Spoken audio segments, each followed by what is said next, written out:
संजना, आप हमें जो अभी घट रहा है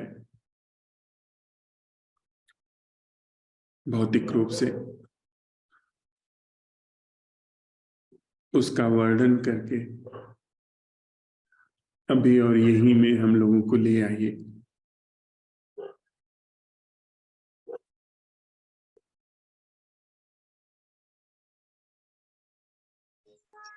प्रणाम प्रभु।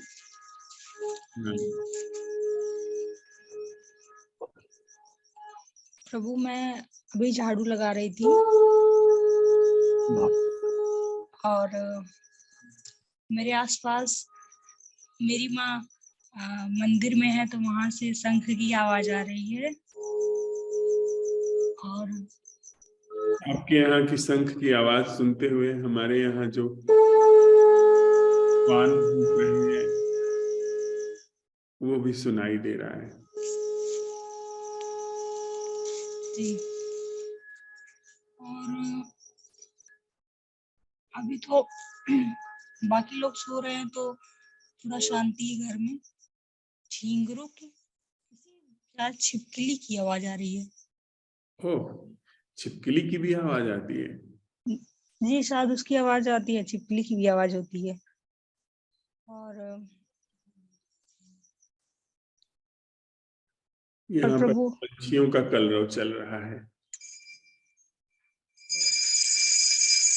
और प्रभु, मेरे मन में तो अभी इस वक्त ये चल रहा है कि मैं जल्दी से जाकर कूड़ा उठा लूं, वरना मेरी माँ आकर डांटने लगेगी और मैं लाइव भी नहीं देख पाऊंगी। तो बस यही काम बचा था सुबह का करने के लिए मेरे पास। मौसम कैसा है वहाँ? मौसम तो सर, मैं अभी बाहर गई नहीं, लेकिन आज ठंड वैसे कम है रोज की अपेक्षा। आप कहाँ रहती हैं? हाँ, मैं उत्तर प्रदेश में, हाँ। सुल्तानपुर। ओह, अच्छा। जी, कानपुर शहर में या गांव में? सुल्तानपुर शहर ज्यादा बड़ा नहीं है, सिटी है, उसके बगल कुछ मोहल्ले हैं, वहां मेरा घर है। गांव नहीं कह सकते क्योंकि इधर खेती वगैरह नहीं होती, बस सब लोग घर बना के रहते हैं, इतना होता है यहाँ पे। कौन सी जगह है? सुल्तानपुर में मोहल्ले का नाम हाँ। ओम नगर। सुनील भी सुल्तानपुर से ही है।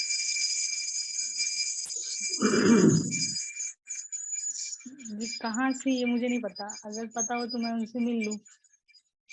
नहीं नहीं, वो तो इलाहाबाद रहते हैं, हमारे साथ अरण्यवास में आ रहे हैं।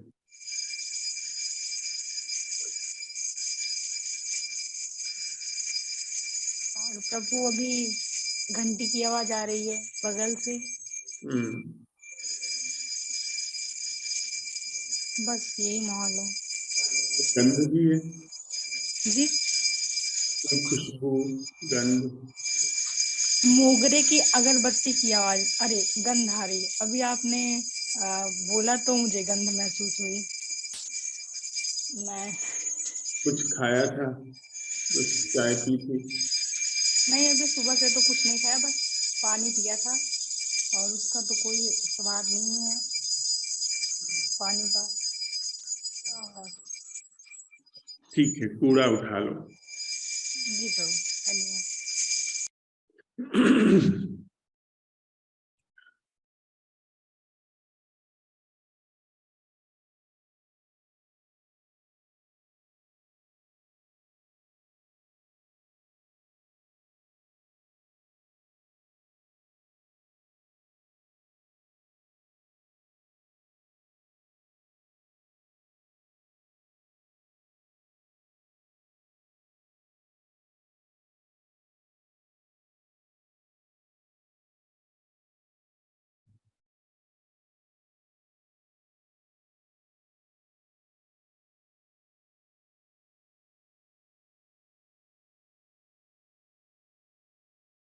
छोटी सी एक कविता के साथ हम लोग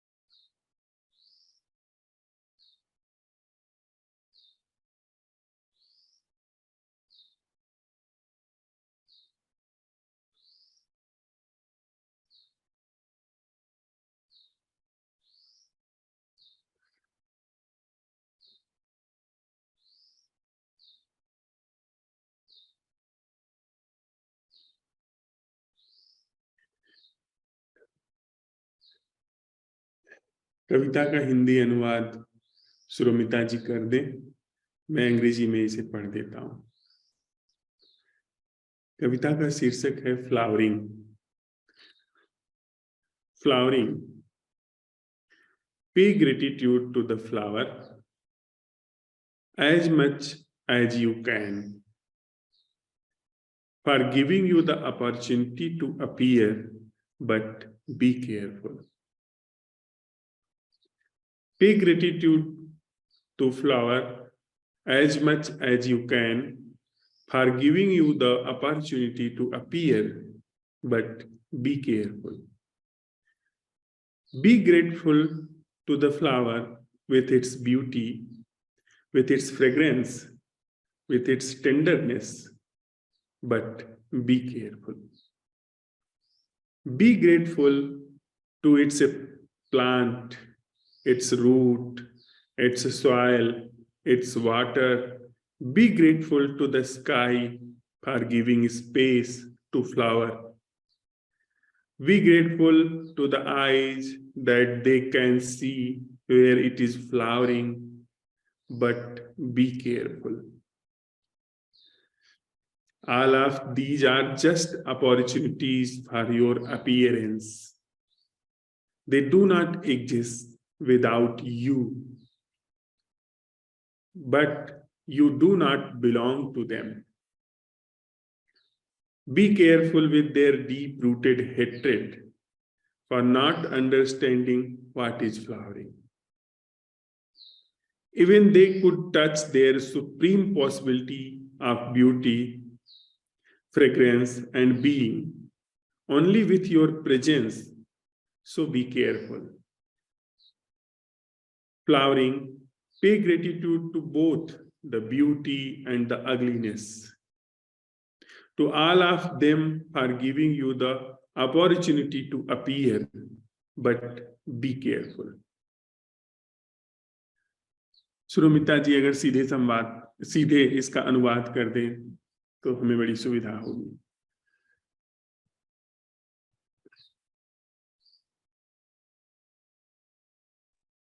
अभी इसको पढ़ते हुए समझ में आ रहा है कितना डिफिकल्ट है और इसका मीनिंग भी कितना गंभीर, मतलब कितना डीप है।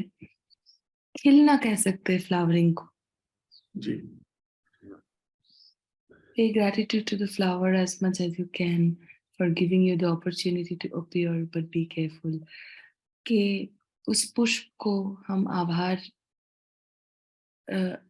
थैंकफुल हो या उनका उस पुष्प का आभारी हो कि हमें एक मौका देने के लिए कि हम अस्तित्व में आ सके, या हम हो सके, हमारा खिलना हो सके, पर सतर्क रहें।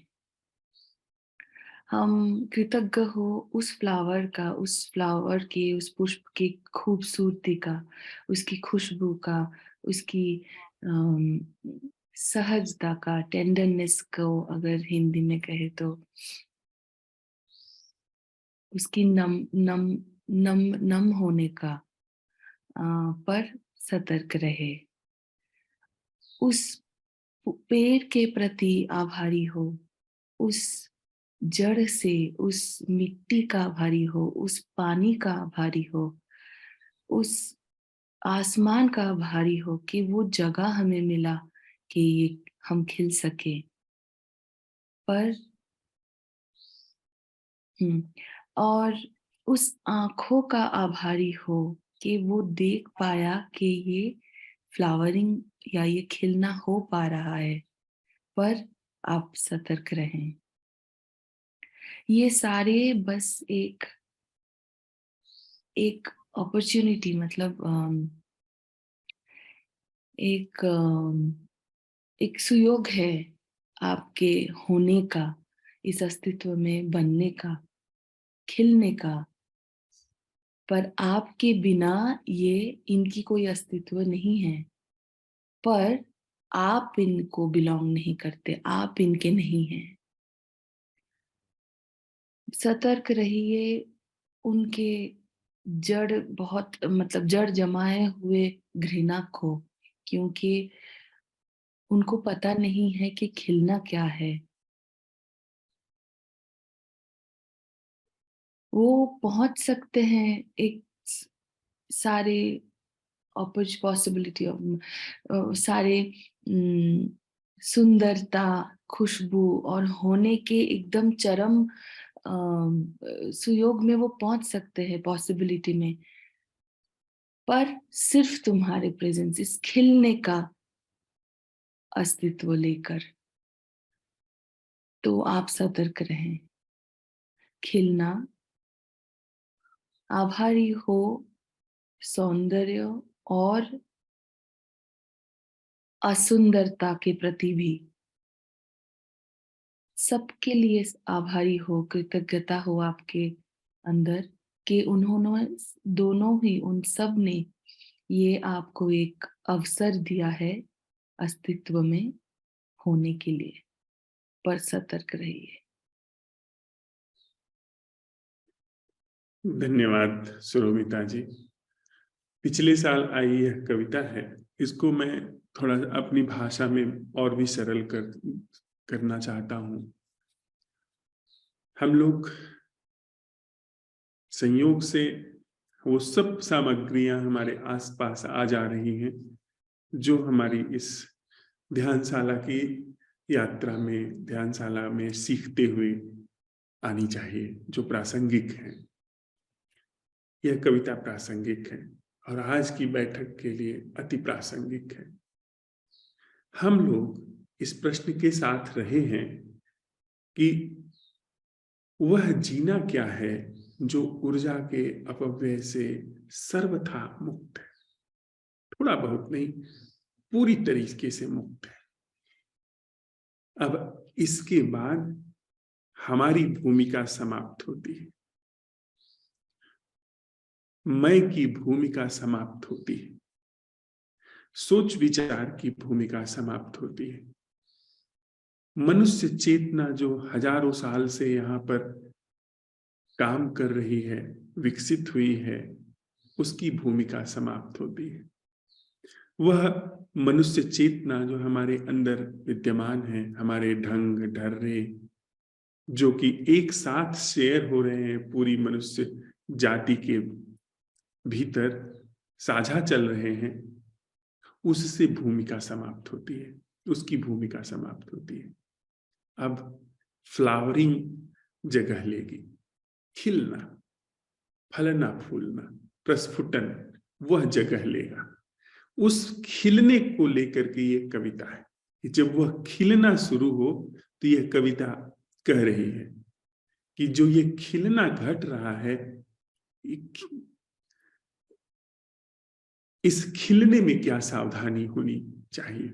कविता खिलने को संबोधित करके कही गई है कि खिलना, तुम आभारी होना उस पेड़ का, उस पौधे का, उसकी पत्तियों का, उसकी जड़ों का, जो पानी सोखा गया है उस पौधे में, उसका जो हवा आई है उस पौधे के पास, उसका धूप आई है उसका, सबका फ्लावरिंग, जो फ्लावरिंग का एक्ट है, खिलने का जो एक्ट है, उसको लेकर के कविता कही जा रही है कि तुम सबका आभारी होना, पर यह समझना कि तुम इनसे बिलोंग नहीं करते हो।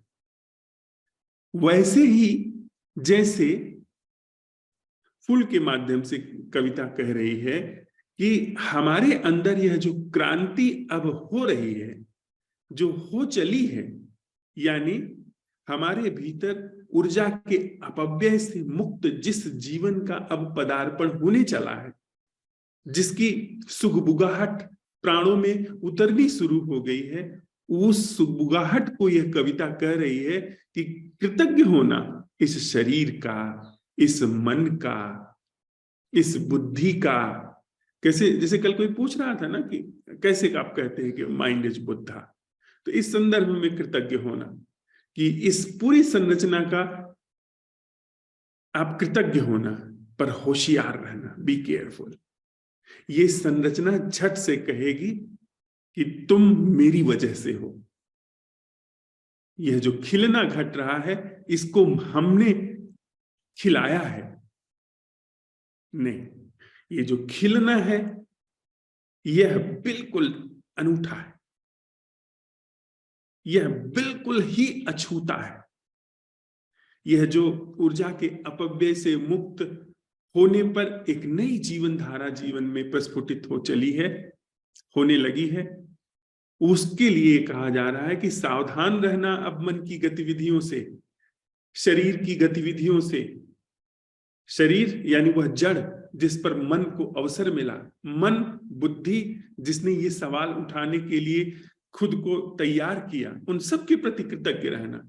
लेकिन उनके भीतर बहुत सारी चीजें ऐसी हैं जो तुमको भी पकड़ने की कोशिश करेंगी, तुम पर भी कब्जा जमाने की कोशिश करेंगी कि देखा यह मैंने ऐसा किया है जिसकी वजह से फ्लावरिंग हुई, मेरी बुद्धि इतनी तेज थी, तीक्ष्ण थी, जिससे फ्लावरिंग शुरू हुई।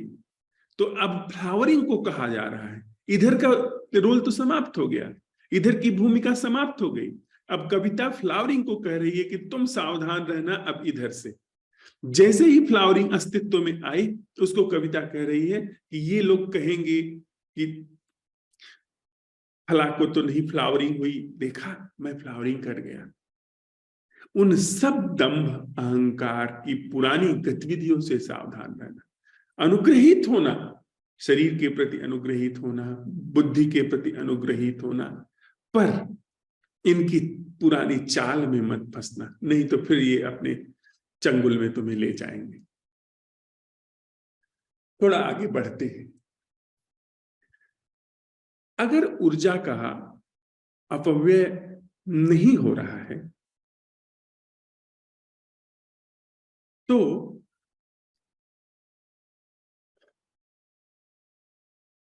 ऊर्जा कैसे काम करती है, ऊर्जा कैसे गति करती है? कोई हमारे पास ऐसा थोड़ी बहुत झलकियां जिससे थोड़ी तो एक उस तरफ की कुछ उम्मीद, यह नहीं कि उस उम्मीद को हम लक्ष्य बना करके हासिल करने चलेंगे, तब तो चूक हो जाएंगे। कभी आप रास्ते पर निकले हैं और अनायास किसी को प्रणाम कर बैठते हैं, न वह परिचित है, न जाना पहचाना है, न कोई जरूरत है, न उससे कुछ लेन देन करना है, कोई स्वार्थ है, अचानक आपके हाथ उसकी तरफ उठ जाते हैं। ऐसा कभी हुआ है? कभी ऐसा हुआ है कि आप बस किसी से माफ भी नहीं करते हैं, किसी से आपके सारे मलाल बह जाते हैं अचानक? ऐसा कभी हुआ है? उसका सीधे पता नहीं चलेगा उस ऊर्जा का, पर कुछ लक्षण कभी ऐसा हुआ है? कभी ऐसा हुआ है कि आप किसी को सुन रहे हैं और सुनते सुनते उसके अंदर जो दुख है, जो वैर है आपके प्रति, उसको भी सुनने लगते हैं, उसकी मीठी बातों के पीछे आपके प्रति छिपी हुई घृणा को भी सुनने लगते हैं, और उस घृणा को सुनते सुनते और गहरे उतरते हैं, आप देखते हैं उसके अंदर के प्रमाद को, उस प्रमाद को भी देखने लगते हैं, और उस प्रमाद से जो बेबसी में जीवन सरक रहा है उसे भी देखने लगते हैं। कभी ऐसा हुआ है?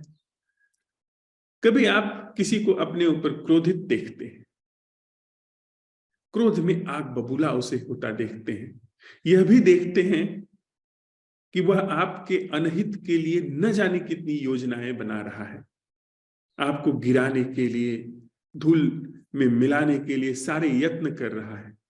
लेकिन उस देखने में देखते देखते आप यह भी देखने लगते हैं कि वह व्यक्ति अपने अंदर झुलसा हुआ है, अंदर लहूलुहान है, और देखते देखते यह देखने लगते हैं कि उस व्यक्ति के अंदर घनघोर प्रमाद है, बेहोशी है, बेहोशी का अथाह दुख है, वह देखने लगते हैं और फिर उसके प्रति मंगल कामना से भर जाते हैं कि इसके जीवन में प्रमाद का अंत हो। यह जो क्रोध है, यह भीतर जो सब झुलसा हुआ जला कटा जीवन है, उसके कारण आ रहा है। उसके दुर्भाग्य पर आपको करुणा आती है कि जहां पर अप्रमाद का महासागर, कल्याण का महासागर उमड़ रहा है, बह रहा है, वहां पर कोई प्रमाद में डूबा हुआ है, आंखें बंद किए। ये ऐसा हुआ है? कभी आप किसी के साथ में हैं, किसी ने आपके प्रति बड़ी सराहना शुरू की, बड़ी आपकी प्रशंसा शुरू की, और उसके पीछे आप धीरे धीरे देखना शुरू कर देते हैं, महसूस करना शुरू कर देते हैं, जो वह आपको वायदा कर रहा है साथ चलने का, उसमें आप देखने लगते हैं उसके भीतर के अकेलेपन को, कि वह अकेलेपन के कारण आपका साथ पकड़ रहा है।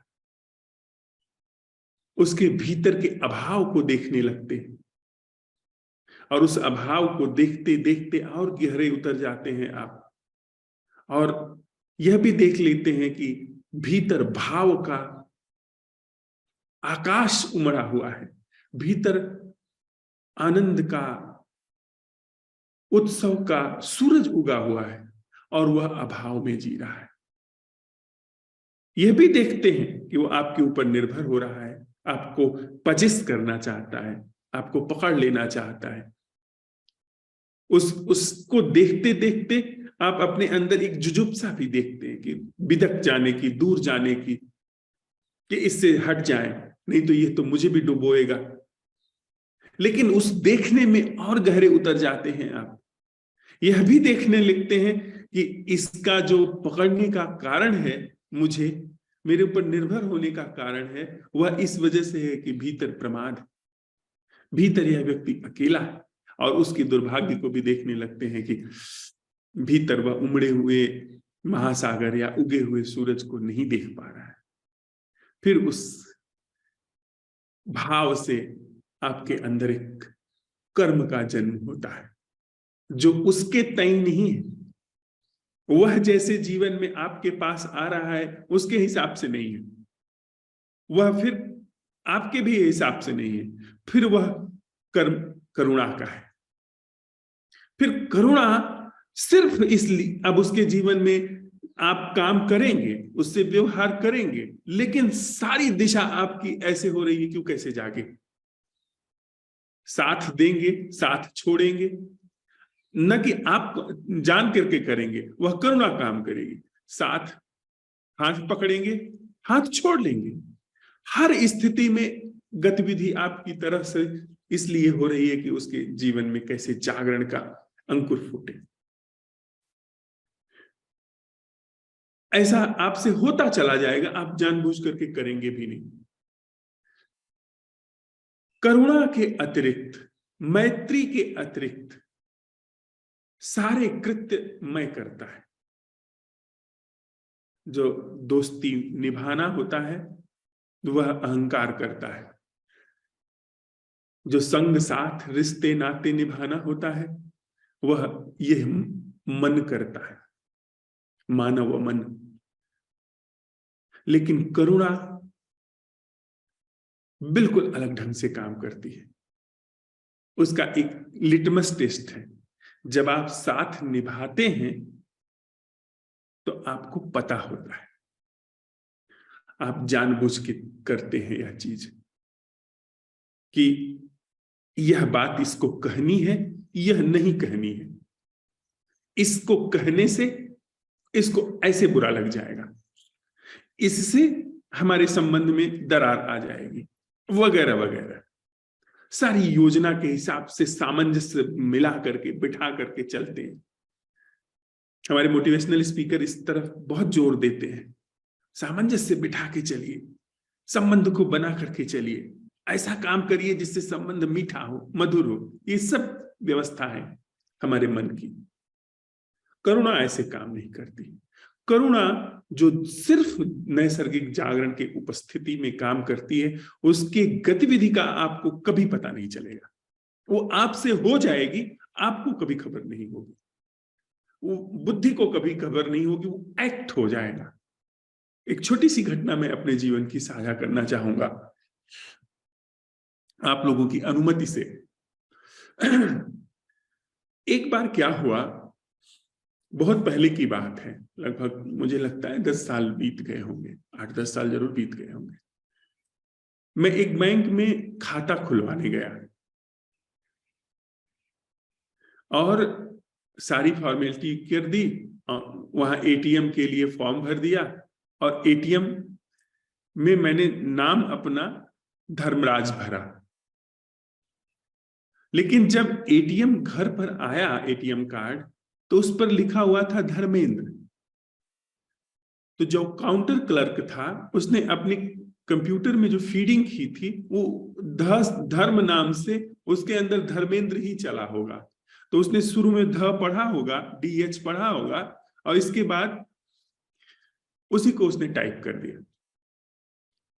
आगे की उसने पढ़ने की जरूरत नहीं समझी, क्योंकि हो सकता है कि ऐसे नाम उसके सामने कम आए हो। अब मैं बड़ा रोष में जब एटीएम कार्ड आ गया तो उसके पास पहुंचा, पूरा हल्ला मचाया ब्रांच में। उसके जो काउंटर पे बैठा था कि तुम अंधे हो क्या, तुम्हें दिखाई नहीं पड़ता, तुम ये क्या लिखे हो, पढ़ो मैंने क्या लिखा है। फॉर्म निकाला गया तो उसमें धर्मराज नाम लिखा हुआ है। मैनेजर को भी जाकर के हल्ला मचाया तो सब लोग कहने लगे कृपया शांत हो जाइए, आप दोबारा फॉर्म भर दीजिए, आपका वो कार्ड कैंसिल हो जाएगा, हम दोबारा दूसरा कार्ड मंगवा देते हैं। हमने कहा ठीक है। दोबारा मैंने फॉर्म भरा, धर्मराज नाम लिखा, अप्लाई कर दिया। उन्होंने कहा था कि दूसरा कार्ड आ जाएगा, आपके पैसे नहीं लगेंगे, पर मेरे पैसे दोबारा आने वाले एटीएम कार्ड के लिए कटे भी, उसका मैसेज भी आया। मैंने कहा चलो बात खत्म करते हैं। लेकिन दोबारा जब कार्ड आया, दोबारा भी उस पर धर्मेंद्र लिखा हुआ था। दोबारा जब उसको मैंने पढ़ा और ब्रांच में गया, बिल्कुल वह सारे गतिविधियां याद है। ब्रांच में गया, मैंने उनको वो जो पिन आता था वो ब्रांच में जाकर लेना पड़ता था। उनको एटीएम कार्ड दिया, उसने पढ़ा, उसकी आंखें फैल गई। लेकिन उसने, मैंने कहा आप लिफाफा दे दें, उसकी तरफ देखा भी नहीं। पिन लिया, साइन किया, बैंक मैनेजर को इसकी शिकायत भी नहीं की। और यह भी मेरी मंशा नहीं थी कि वो एटीएम कार्ड पर धर्मेंद्र लिखा हुआ है यह पढ़ ले। बस वो देखना चाहता था कि एटीएम कार्ड आया है, पर उसकी आंखें फैलती हुई मैंने देखी। वो बिल्कुल घबरा सा गया। मेरे अंदर एक बार भी विचार नहीं आया कि यहां पर कुछ बात करनी है। जैसे धर्मराज नाम होता ही नहीं है, नाम धर्मेंद्र ही एटीएम पर होता है। लौट करके घर आ गया, कई दिन बाद सोचता रहा कि आखिर ये हुआ क्या, ऐसा क्यों हुआ। पहली बार तो इतना हल्ला मचाया था मैंने, पूरा ब्रांच सिर पर उठा लिया था, और वही चीज दोबारा की जो कि फिर तो बहुत गलत हुआ था। फिर भी ऐसा क्यों हुआ, फिर ऐसा क्यों हुआ कि जरा सा रेख भी नहीं आई, नाराजगी की एक लहर भी नहीं आई। वहां से थोड़ी झलक मिली कि प्रज्ञा कैसे काम करती है या करुणा कैसे काम करती है। उसके बाद तो बहुत सारी झलकियां आई, बहुत सारे ऐसे जीवन में आती रहती हैं चीजें कि जब इट्स ओवर, जैसे बात खत्म हो गई, कोई संबंध बड़ा ही विषाक्त होते होते खत्म, उसकी मन से पूरी रेख ही खत्म हो गई, सारा प्रभाव खत्म हो गया। तो ऐसा, तो जब ऊर्जा अपव्यय से मुक्त होती है, ऐसे बहुत सारी चीजें आपके जीवन में प्रस्फुटित होने लगेंगी जो कि आपको पता नहीं होगी। अचानक ऐसा हो सकता है, होगा ही, कि आप बैठे बैठे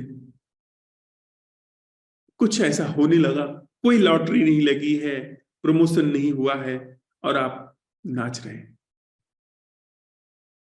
आपके आंसू बह रहे हैं, एक दुख के आंसू निकल निकल जाते हैं, बैठे हैं, अचानक दुख घेर लेता है। वैसे उस तरफ भी होता है जब ऊर्जा का अपव्यय नहीं होता है। अंदर से इतना उत्सव, इतना अतिरेक बढ़ सकता है कि आपके आंसू निकलने लगे, आप झूमने लगे, नाचने लगे, अनायास किसी को गले लगाने लगे, किसी का हाथ पकड़ने लगे। ऐसा हो सकता है। कुछ साझा करने लगे कि क्या दे दूं किसको, क्या कर दूं। ऐसे बहुत सारे भाव उमड़ सकते हैं। ऐसा हो सकता है जब ऊर्जा का अपव्यय नहीं होता, या आप चुप होकर के शांत बैठ सकते हैं।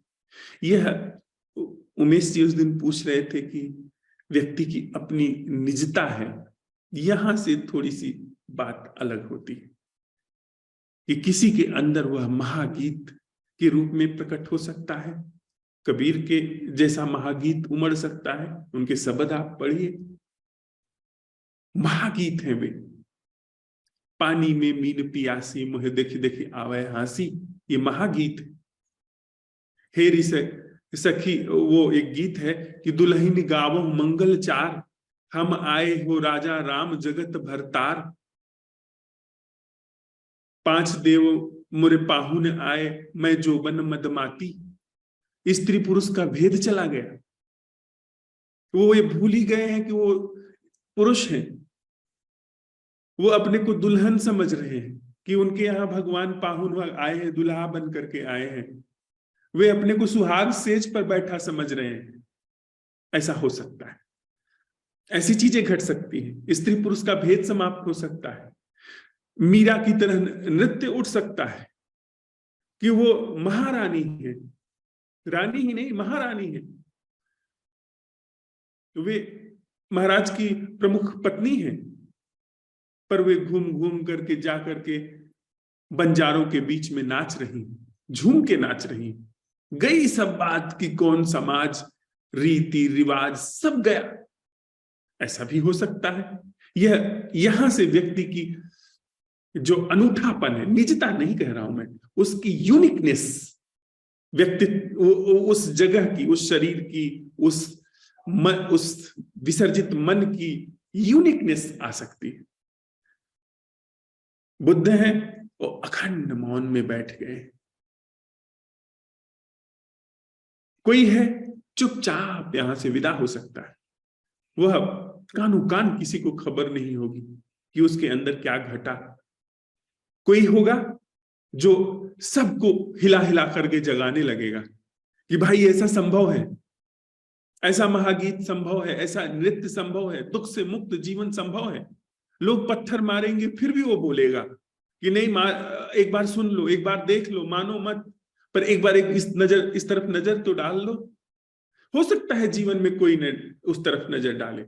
कृष्णमूर्ति के संबंध में कहा जाता है कि उन्होंने अंत में कहा कि एक भी व्यक्ति ने नहीं सुना। ऐसा हो सकता है, लेकिन फिर भी वो 60 साल, जो बात अंत में उनको समझ में आई, 60 साल में नहीं समझ में आई होगी, बार बार समझ में आई होगी, पर फिर भी पूरी ऊर्जा से वो बोलते रहे। वह भी एक ढंग है, वह भी एक यूनिकनेस है कि 1000 पत्थर खा करके, 1000 गाली खा करके, 1000 अपने छिद्रान्वेषण के बाद, क्योंकि वो भी, उनके पास भी शरीर था, मन था, तो कुछ उसके भी भाव रहे होंगे, कुछ उसके भी ढंग रहे होंगे। उस पर न जाने कितने छिद्रान्वेषण हुए, उनके अफेयर के बारे में कितने छिद्रान्वेषण हुए, लेकिन फिर भी वो बोलते रहे, हर बार पूरी ताकत से बोलते रहे। ऐसा हो सकता है। तो जब ऊर्जा घूमती है, जब ऊर्जा उस तरफ घूमती है जिस तरफ फ्लावरिंग है, तो न जाने क्या हो सकता है। और कुछ ऐसा भी हो सकता है जो अब तक नहीं हुआ, जिसकी हम लोगों को अभी कल्पना भी नहीं है। इस रूप में कुछ हो सकता है, तो हम कुछ कह नहीं सकते हैं क्या हो सकता है। हाँ, एक छोटी सी कहानी याद आती है मुझे। एक मार्शल आर्ट सीखने के लिए व्यक्ति गया, मास्टर के पास पहुंचा। वहां उसने कहा कि मैं मार्शल आर्ट सीखने के लिए बिल्कुल तत्पर हूं, मुझे बताइए कि कितने समय में मैं सीख लूंगा। उसकी उद्विग्नता देख करके टीचर ने कहा, ऐसे ही कम से कम 10 साल लगेंगे। उसने कहा, अरे ये तो बहुत ज्यादा है, इतना समय मेरे पास नहीं है, मुझे अभी और काम भी करने हैं, अभी राजनीति वगैरह भी करनी है, राजधानी भी पहुंचना है। अगर मैं रात दिन मेहनत करूं, दिन रात लगा दूं अपना इस तरफ, तो कितना समय लगेगा? मास्टर ने थोड़ा सोचा और फिर कहा कि फिर कम से कम 20 साल लगेगा। वो तो चकरा गया, दिमाग तो सही है इसका। भाई एक घर हम बनाना चाहते हैं, उसके लिए रुपया कमा रहे हैं दिन में, मान लो दिन में 1000 रुपया कमा रहे हैं, तो अगर रात में भी काम करने लगे तो 2000 आएंगे ना। तो घर जो 6 महीने में बनना है वो 3 महीने में बन जाएगा। ये तो हमारी बुद्धि कहती है। लेकिन यहां वो कह रहा है कि 10 साल के बजाय 20 साल लगेगा अगर मैं दिन रात मेहनत करूं। उसने कहा कि आप ऐसा क्यों कह रहे हैं? मास्टर ने कहा कि तुम्हारी जो यह जल्दबाजी है, ये जो तुम्हारी विह्वलता है, इसकी वजह से तुम मार्शल आर्ट नहीं सीख पाओगे। मार्शल आर्ट का तरकीब से कोई मतलब नहीं, दांव पेच से कोई मतलब नहीं, शरीर के मुड़ने झुकने तिरछा होने उससे कोई मतलब नहीं, अचूक वार करने से कोई मतलब नहीं। मार्शल आर्ट जो ज़ेन की विधा है, कहते हैं कि वो यहां से गई है, दक्षिण भारत से, कहते हैं वो बोधि धर्म से गई है। बोधि धर्म बहुत बड़े बौद्ध भिक्षु हुए, उनसे गई है, उन्होंने सिखाया वहां। और वह विधा ध्यान को समर्पित है, उस विधा के माध्यम से ध्यान को सिखाया गया है। तो मास्टर ने कहा कि तुम्हारी जल्दबाजी की वजह से यह समय बढ़ता जाएगा, अधीरता की वजह से यह बढ़ता जाएगा, क्योंकि इसमें असल बात जो है वो अधीरता को खत्म करना, अस्थिरता को खत्म करना, भय को खत्म करना, वह बात हम लोग सिखाते हैं। और वह बात सच है। मार्शल आर्ट या कोई भी आर्ट, वह यदि आप उस पर विजय हासिल करना चाहते हैं तो कभी भी सिद्ध नहीं होगी। यह जो सम्यक ऊर्जा के अपव्यय का विसर्जन है और सम्यक ऊर्जा का दूसरी ओर बहना है, इसमें जल्दी से कुछ मेरे जीवन में हो जाए, ऐसा हो जाए, तो फिर ये गड़बड़ हो जाएगा। फिर आप अधीर हो रहे हैं,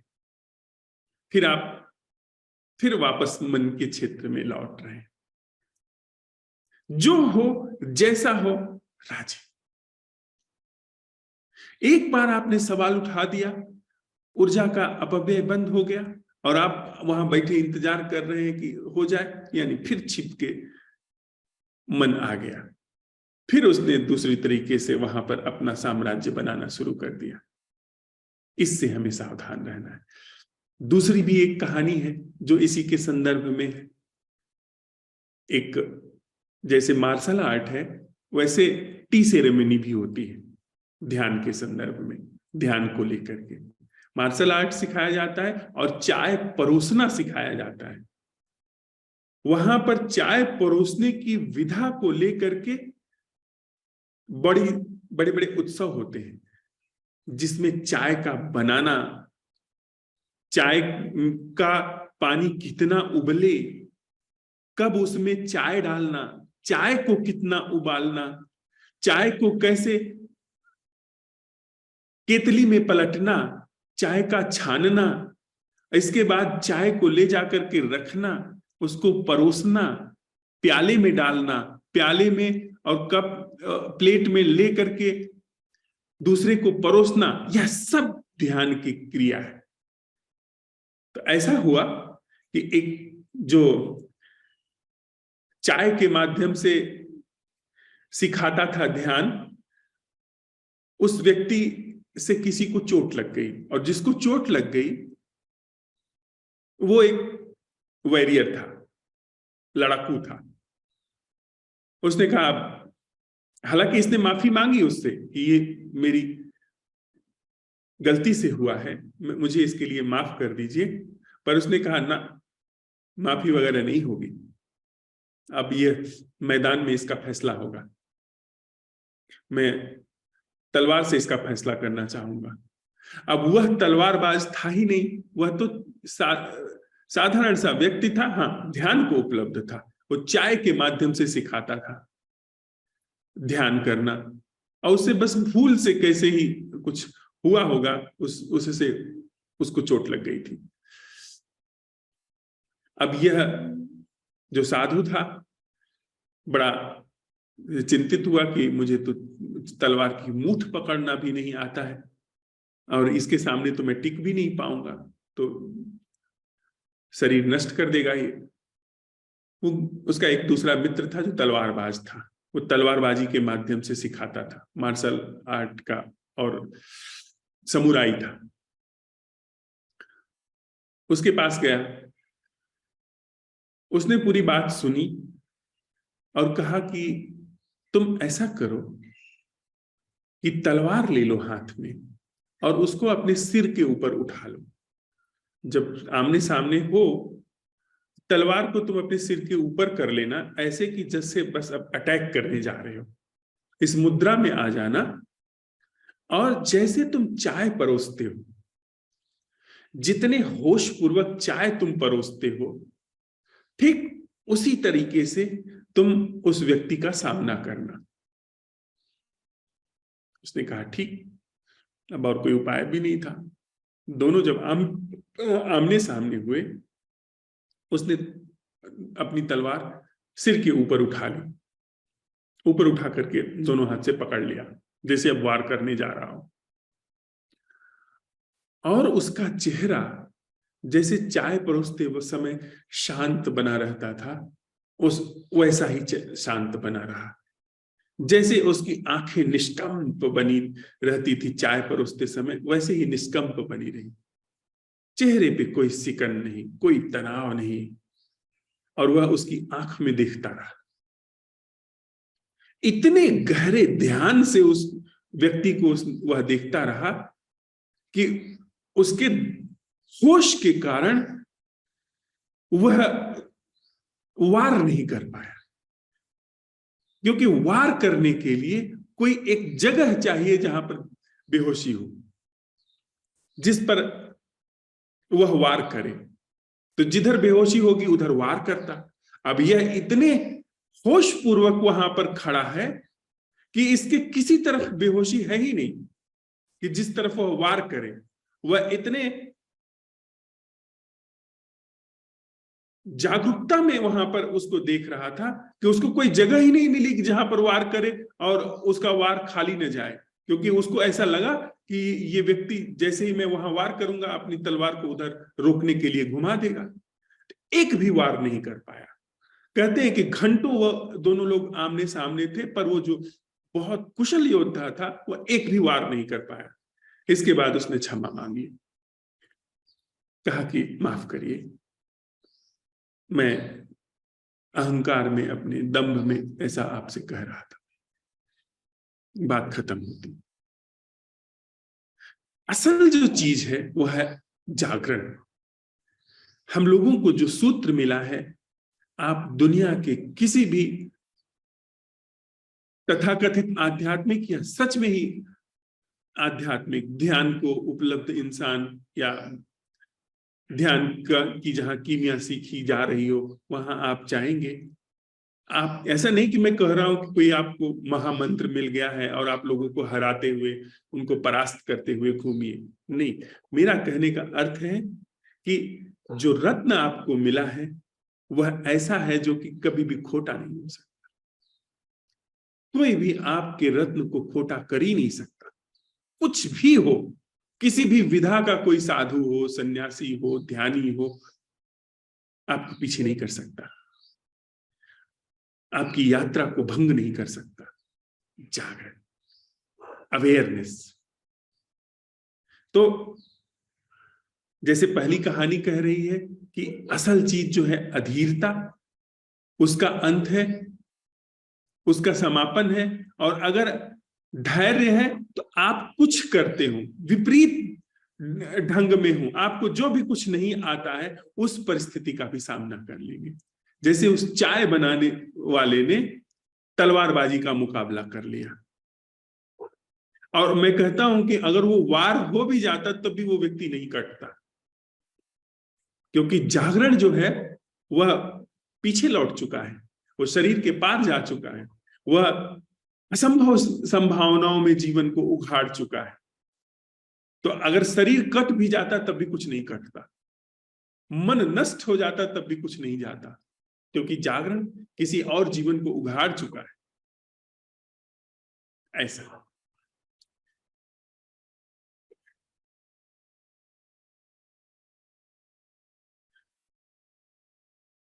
तो फिर अब जिस इस प्रश्न के साथ रहते हुए जो अवलोकन आया है कि ऊर्जा के अपव्यय से मुक्त जीना क्या है, उस पर थोड़ा आप सब लोग प्रकाश डालें। अमित भाई।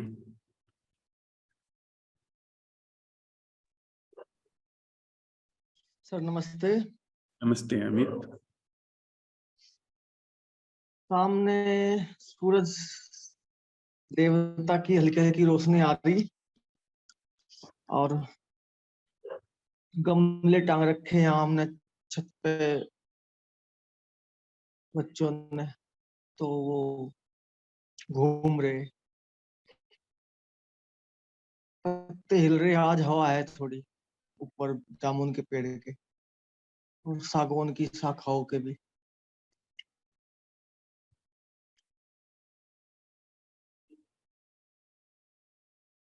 दूर से कुत्तों के भौंकने की आवाज आ रही है, चिड़िया भी चहचहा रही है। एक बाइक के हॉर्न की आवाज, हार श्रृंगार के फूल लहरा रहे, शायद थोड़ी देर में झड़ जाएंगे।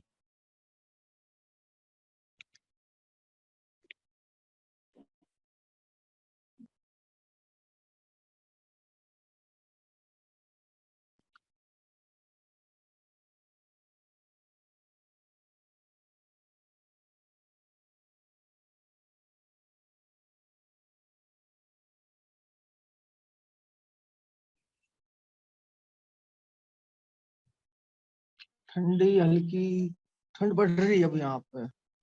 इस टाइम टेम्परेचर ठीक सा होने लग रहा, मतलब होगा 11-12।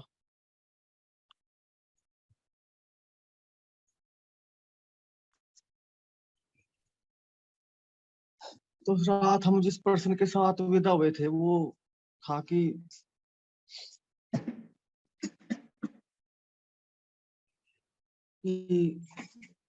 वह जीवन क्या है जो ऊर्जा के अपव्यय से मुक्त है।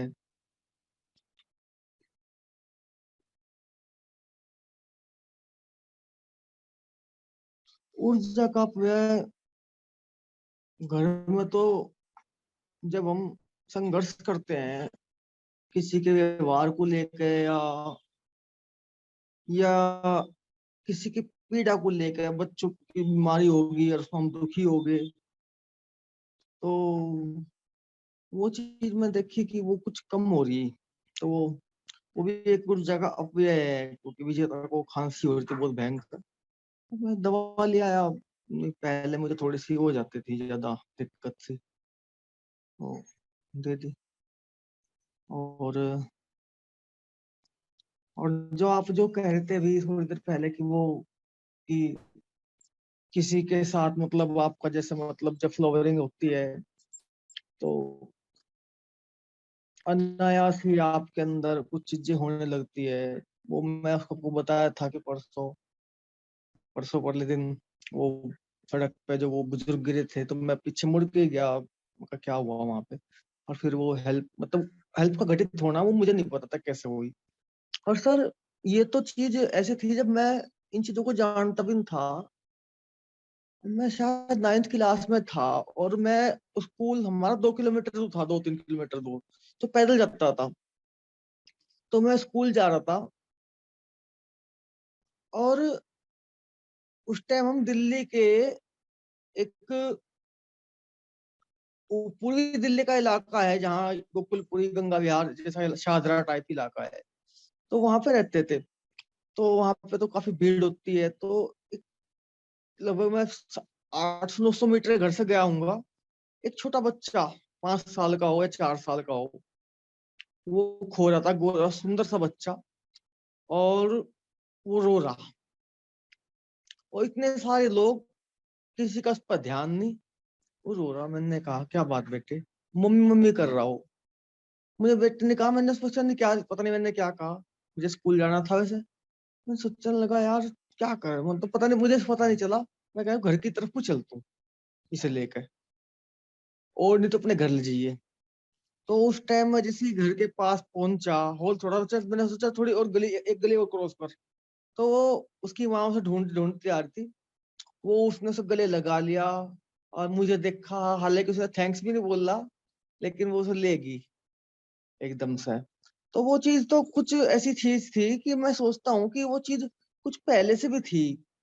और बाद में भी लाइफ में ऐसा रहा है अ, कि दूसरे की सफरिंग, अपनी सफरिंग लगती है बहुत, मतलब अ, वो चीज है। लेकिन और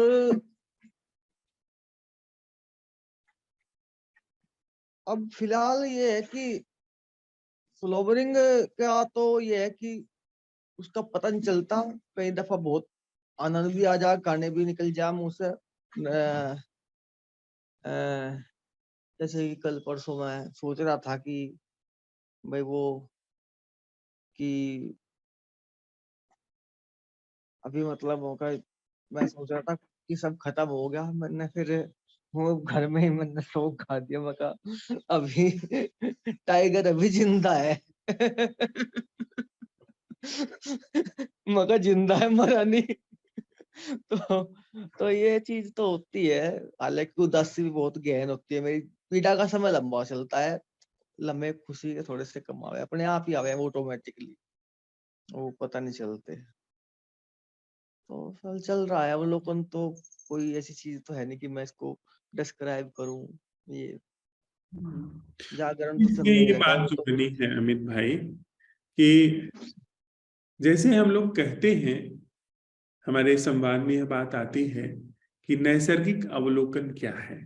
वह अवलोकन जो मन के हस्तक्षेप से मुक्त है।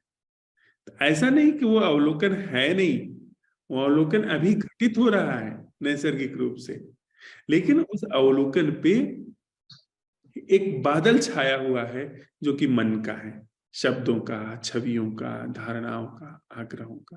तो जब हम सवाल उठाते हैं तो कोई सवाल नई चीज नहीं लेकर के आता है, वो उस पर जो नैसर्गिक चीज है, नैसर्गिक अवलोकन है, उस पर छाए हुए बादल को बस पोंछ देता है। तो ये इतनी कोई मिस्ट्री वाली बात नहीं है।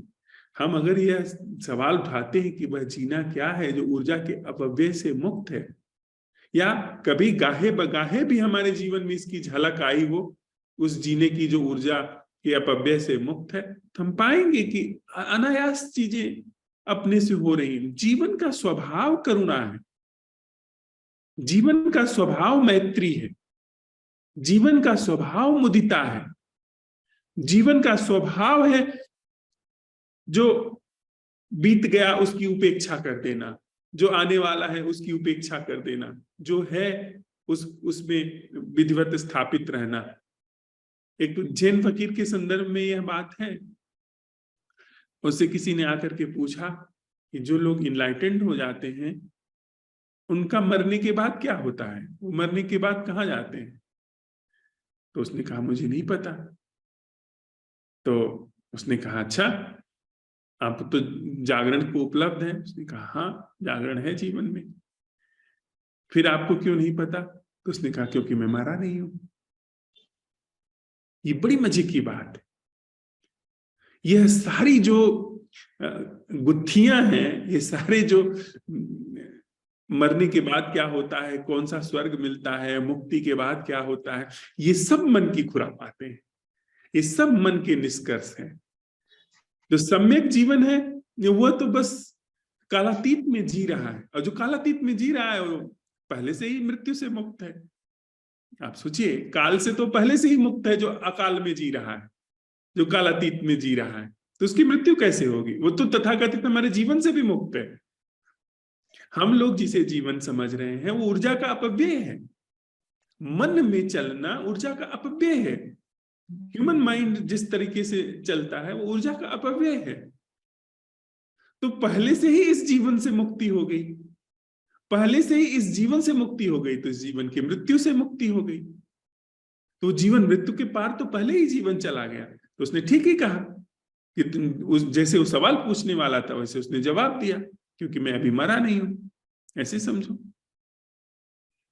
सर कुछ चीजें इंटेलेक्चुअली भी आती है, मैं नहीं कहता कि टोटल उससे ही आवे अपने आप ही। अभी मेरा गन्ने का रकबा कटवा दिया मेरे चाचा के लड़कों ने, मतलब उन्होंने बदमाशी की। पहले वो सर्वे हुआ था तो मिल में जो हमारा गन्ना जाता है और कुल्लू में रेट 100 रुपए क्विंटल का अंतर होता है, तो वो सारा रकबा कटवा दिया, जिसमें मुझे बहुत चक्कर काटने पड़ रहे। तो एकदम से मन से पहले तो कोस निकलने वाली थी इनके लिए, अब उनसे लड़ू कैसे। फिर सोचने लगा मैं, यार क्या करूं, ये खुद दुखी है, इनको क्या कोसना जो ऐसा काम कर रहे। तो वो इंटेलेक्चुअली आई, लेकिन मैं इतना जानता हूँ कि वो मैं नहीं मान रहा कि मुझे उनका वास्तव में दुख दे रहा, क्योंकि ऊपर से वो बहुत टिप टॉप दिखते हैं कि वास्तव में जिन्हें कितने अहंकारी है, कितने खुश हैं, लेकिन कहीं ना कहीं अंदर सफरिंग ही होगी जो उन्होंने मेरे जैसे आदमी का रकबा कटवाया, उन्होंने जो वो अपने नाम चढ़वाया, वो किस तरह से ऐसा करा कि वो पैसे दे के उसको सर्वेयर को वो उधर का पेडी का जो मसला था, जो पेडी जो गन्ने की आगे जो दूसरे साल फसल आती है, वो अपनी तरफ करवा दी वो। तो वो मुझे इतने चक्कर काटने पड़ रहे, पता नहीं चढ़े ना चढ़े। मेरा अगर नुकसान हुआ तो 60-70 हजार 80 हजार का नुकसान होगा उसमें कम से कम। तो ये चीजें भी सर मतलब, और इंटेलेक्चुअली मैंने तो वैसे कोर्स निकली, नहीं तो मैं पता नहीं क्या क्या बकता। इस साल मैंने वो बका नहीं ये हुआ नहीं। यदि ऐसा होता जाएगा, क्योंकि भीतर जरा सी वो जो लहर है, जरा सी झुलसने की, दुख की, उस लहर को जगह न मिले, बाहर चाहे करोड़ों का नुकसान हो जाए, ऐसा हो सकता है। क्योंकि ऊर्जा का जब एक बार रूपांतरण होता है तो ऊर्जा फिर बिल्कुल भिन्न तरीके से काम करती है, ऐसा हो सकता है। धन्यवाद अमित। ठीक है sir, thank you. Vikram ji. नमस्ते सर। नमस्ते विक्रम।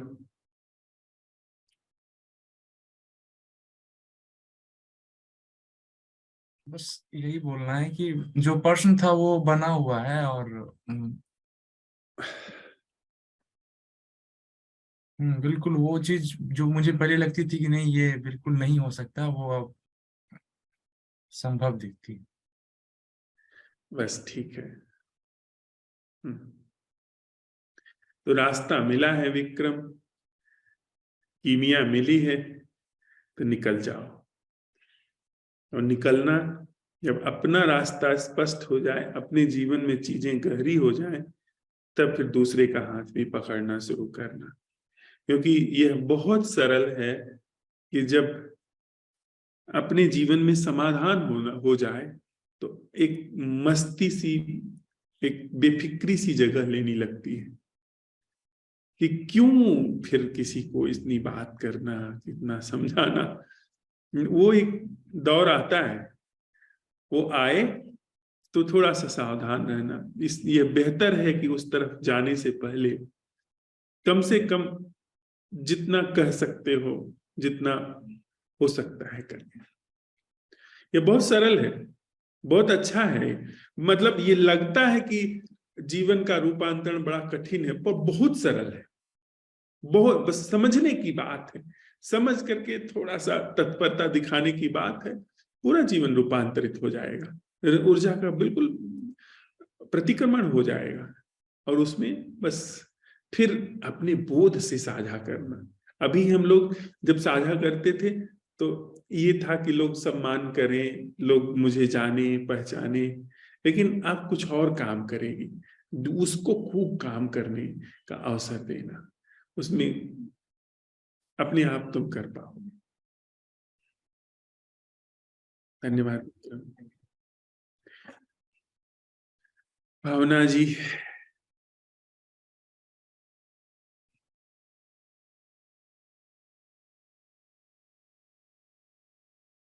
गौरी।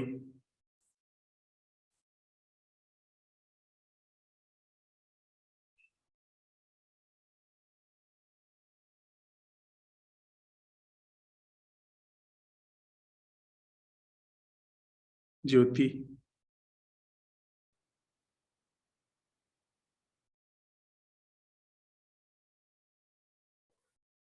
हाँ जी, नमस्ते सर। नमस्ते ना। सर मुझे तो कुछ नहीं कहना। ठीक बात।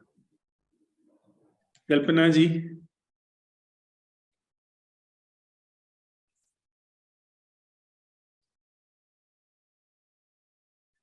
प्रमिला। जी नमस्कार, गुड मॉर्निंग सबको। नमस्कार, गुड मॉर्निंग सबकी तरफ से आपको भी। मुझे ना ये कहना है कि वो जो जाता हुआ सा दिख रहा है, मतलब मुझे ये पहले ख्याल नहीं आया था। अभी सुनते हुए किसी ने कहा, शायद अमित भाई ने कहा, उदासी को लेकर कुछ। तो जब मैं अगर समय लगा कि पीछे पलट के अगर देखूं तो कुछ समय पहले तक, कुछ महीने पहले तक ऐसा होता था कि किसी भी बात को लेकर हफ्ते भी निकल जाते थे। कोई भी एक चीज हुई तो उसी में खोए रहना, कोई दुख हो या कोई बात हो जाए तो घंटों निकल जाते थे। खुशी में भी ऐसी होता था, अगर ज्यादा खुशी हुई या कुछ भी थोड़ी सी भी बात ऐसे मन को छू गई तो फिर मैं उसी को गुनती रहती थी अंदर ही अंदर, बहुत समय उसमें निकाल दे। लेकिन अब वो नहीं होता है, जो जहाँ हुआ वो वहीं खत्म। दुख भी नहीं होता है, हाँ वो जो होता है वो तो होता ही है, लेकिन वहीं के वहीं बात खत्म और वो हट जाता है सब कुछ। तो मुझे डर लग रहा है, अचानक डर लगने लगा बहुत, कि ऐसा तो नहीं हो जाएगा कि जो चीज अब नहीं हो रही है, अ, वो जो पिछला समय अभी याद आया मुझे कि किस तरह से मैं परेशान होती थी, यही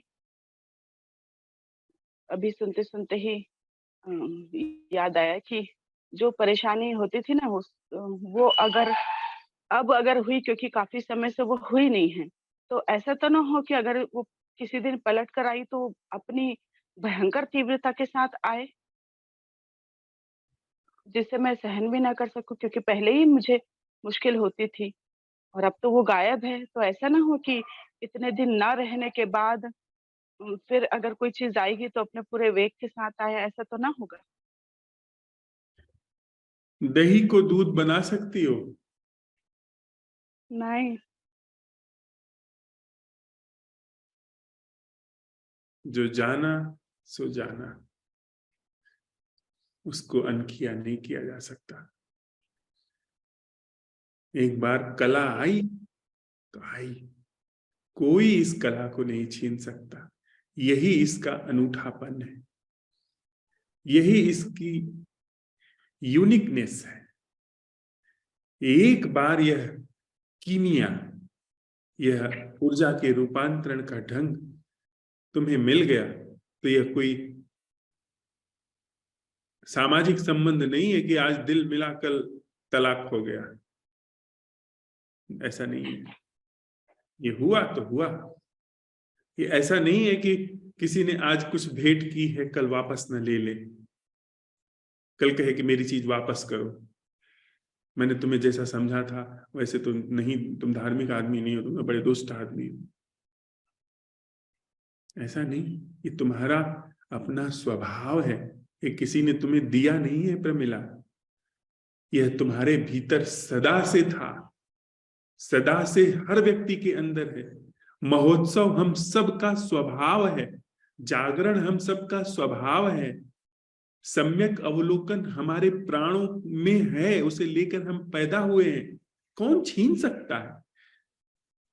इसका छीनना असंभव है, चाहे जितने वेग से कुछ भी आए, पर यह जागरण नहीं छूट सकता,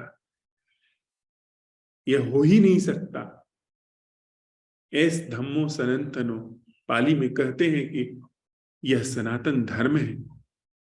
धर्म का प्रवेश होता है तो धर्म का अंत नहीं होता। अंधकार का न तो प्रारंभ है न तो अंत है, लेकिन प्रकाश का, जागरण का प्रारंभ तो है, अंत नहीं है। अंधकार का इसलिए प्रारंभ अंत नहीं है क्योंकि अंधकार है नहीं, तो जो चीज है नहीं उसको आप कैसे अंत करिएगा? वो एक ख्याल है, तिलिस्म है। लेकिन जागरण का प्रारंभ है। जागरण देखिए ना, हम लोगों के जीवन में उघड़ना शुरू हुआ है, तो एक तरह से कहें तो इसका प्रारंभ है, पर जागरण का कभी अंत नहीं। आप हर परिस्थिति में पाओगे कि जागी हो, जागरण छूटता है, छूटता ही नहीं। यह जागरण धीरे धीरे बिल्कुल पूरे जीवन को अपने आगोश में ले लेगा। ये जागरण छूट नहीं सकता, तो निर्भय रहो, अभय रहो।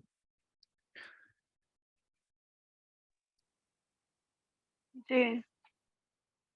कुछ और कहना? हाँ,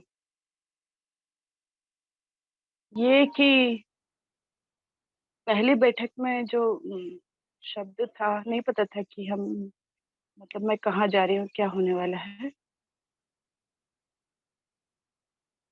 लेकिन जो उसका टॉपिक था ना, दुख से मुक्त जीवन, ऐसा कुछ था वो, तो उससे प्रभावित हुई थी मैं।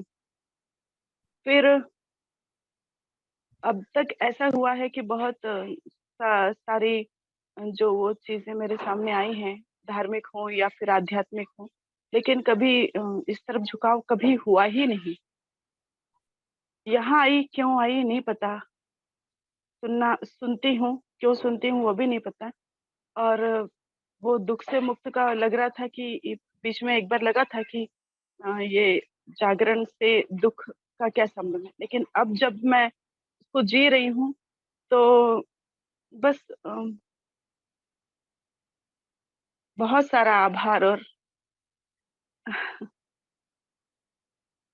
तुम्हें भी आभार मिला कि उस ट्यून से, उस संगति से, उस संगीत से जो हमारे प्राणों में छिपा है, जिसकी धुन कहीं गूंज रही थी, उसकी धुन सुन करके तुम अपने प्राणों के धुन को भी उघाड़ने लगी। उसके लिए तुम्हें भी आभार और बधाई।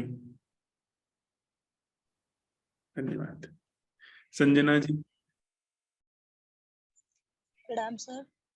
राम संजना सर मुझे अपना 2 अवलोकन साझा करना था। जी।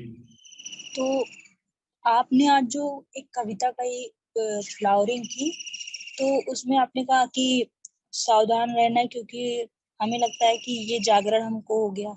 तो मेरे भीतर तो इसके अभी तो हाँ, मेरे भीतर इसके विपरीत हुआ करता है, क्योंकि मुझे अक्सर लगा करता रहता था कि मेरे भीतर जागरण नहीं हुआ अभी तक, और जिनके भीतर हो जाता था उनको उनको देखकर मुझे बड़ा हीन भी लगता था कि इनके भीतर हो गया, मेरे भीतर नहीं हुआ। और प्रभु अक्सर कोई अगर कह दे कि तुम तो सुन रही हो फिर भी तुमको अभी क्रोध आ गया, देखो सुधार नहीं हुआ तुम्हारे भीतर, तो उसको भी लेकर मुझे बुरा लगता था। लेकिन मैंने अब देखा, जब से ये असंभव प्रश्न आया, तो ये चीज मुझे दिख गई कि ये जो मेरा सोचने का तरीका है कि ये उपलब्धि के तौर पे मैं जागरण को देख रही हूँ या मैं हीन महसूस कर रही हूँ, ये पूरा एक मनुष्य का ढंग है जो जागरण पर भी लागू हो रहा है कि ये चीज तुम्हें नहीं मिली या ऐसी है। तो मैंने ये देखा कि ये जो हीनता जो मुझे न जाने कितने लंबे समय से थी, बस ये क्षण भर में बिल्कुल कम हो गई कि ये जैसे ये बात पता चली कि ये पूरा बस एक मानव चेतना का ढंग है सोचने का। तो मेरा उस विचार से मुंह टूट गया जो मैं सोचा करती थी। और ये मुझे दिखाई पड़ता है कि असंभव प्रश्न से की वजह से जो समस्याएं मेरी लंबी खींचा करती थी, कोई भी अगर विचार आ गया तो वो लंबे तौर पे चला करता था, 15 दिन, 1 महीने, और मैं उसका समाधान ढूंढ रही हूँ, मुझे मिल नहीं रहा। लेकिन अब वही चीजें मुझे दिख जाती हैं कि जो भी अभी समस्या आई, जो भी मैंने महसूस किया, वो मनुष्य मन का ढंग है। तो उसे तुरंत फिर मेरा जो एक लगाव रहता था वो हट जाता है कि मैं उससे लग जाती थी, अब वो नहीं होता। तो इसलिए ये चीज मुझे बहुत रोचक लगती है और बहुत विस्मय होता है कि गजब, ये इतना सरल तरीके से ये समस्या छूट सकती थी, लेकिन मैं पहले कैसे इसमें फंसी रहा करती थी। ये बहुत सरल है, हमेशा सरल है। ये बुद्धि ने जटिल बनाया है। उन लोगों ने जिन्होंने बुद्धि से इन चीजों को व्याख्या करने की चेष्टा की है, उन लोगों ने जटिल बनाया है। अन्यथा स्वभाव का मतलब जरा समझो। स्वभाव का मतलब जो आपका होना है, जो छिन ही नहीं सकता, जो उपलब्धि है, जिससे आप बने हो, वो कैसे छिन सकता है? उसको कैसे आप हासिल करोगे? पर जटिलताएं हैं। और अगर कोई आसानी से इसमें प्रवेश करे तो पाता है। मुझे एक बात समझ में नहीं आई संजना, कि जागरण तुम्हें नहीं होता, इसका क्या मतलब? प्रभु, ये होता है कि जैसे मैंने मैंने देख लिया, जैसे अनिल सर हैं, उनको मैंने देखा कि वो उन्होंने वो काफी अच्छे ढंग से सब कुछ बताते हैं। या आपने कल कबीरदास की बात की कि वो एक रत्न की तरह थे, तो उनके बारे में अक्सर मन जब देखता था तो मन को लगता था कि देखो ये एक रत्न की तरह थे और मैं कहाँ हूँ। तो वो तुलना करके हीन महसूस करता था कि ये देखो वो कहाँ है, तुम कहाँ हो। लेकिन फिर जी यही होता था। पर अब का होत बा? तो अब ये लगता है कि ये तो बस ये मेरा सोचने का तरीका, जैसे मैं क्लास में सोचा करती थी कि ये बच्चा देखो मेरे से ज्यादा नंबर लेकर आया, वही चीजें मैं यहाँ भी लागू कर रही हूँ और ये वही चीजें मैं हर जगह लागू करती हूँ। तो ये एक बस मेरा पैटर्न है सोचने का, इसकी मुझे जरूरत नहीं है कि ये और जब समझ में आए तो एकर मतलब है कि वहां जागरण होगी कि नहीं? जी सर जी। जागरण भा हाँ, आप कैसे? हल्कापन। हाँ, हल्कापन हो गया तो पता चला कि हाँ रहा होगा जागरण, तो ही मेरे भीतर इस चीज को लेकर हल्कापन आया। ऐसी जागरण धीरे धीरे अपने आप जिंदगी में जगह ले चला जाता। बहुत सरल बात है। सर आप मेरे यहाँ की अवधि बोल रहे हैं, ऐसे मेरे यहाँ बोला जाता है। हम अवधि ही बोलते ही, इसी तरीके से, बिल्कुल यही तरीके से बोला जाता है। यही तरीके से बोला।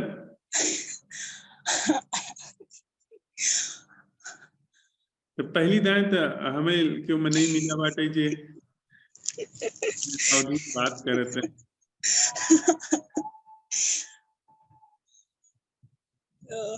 मेरे मुंह से आवाज नहीं आ रही क्योंकि आदत नहीं है आप लोग के सामने ऐसे बोलने की अपनी इनमें भाषा आदत की में। कौन बात है? हम कौन दिन रात ही अवधि बोली थे? हम तो खड़ी हिंदी में बतलाई थे ना। लेकिन देखो कैसे बतलाता ही तो सी।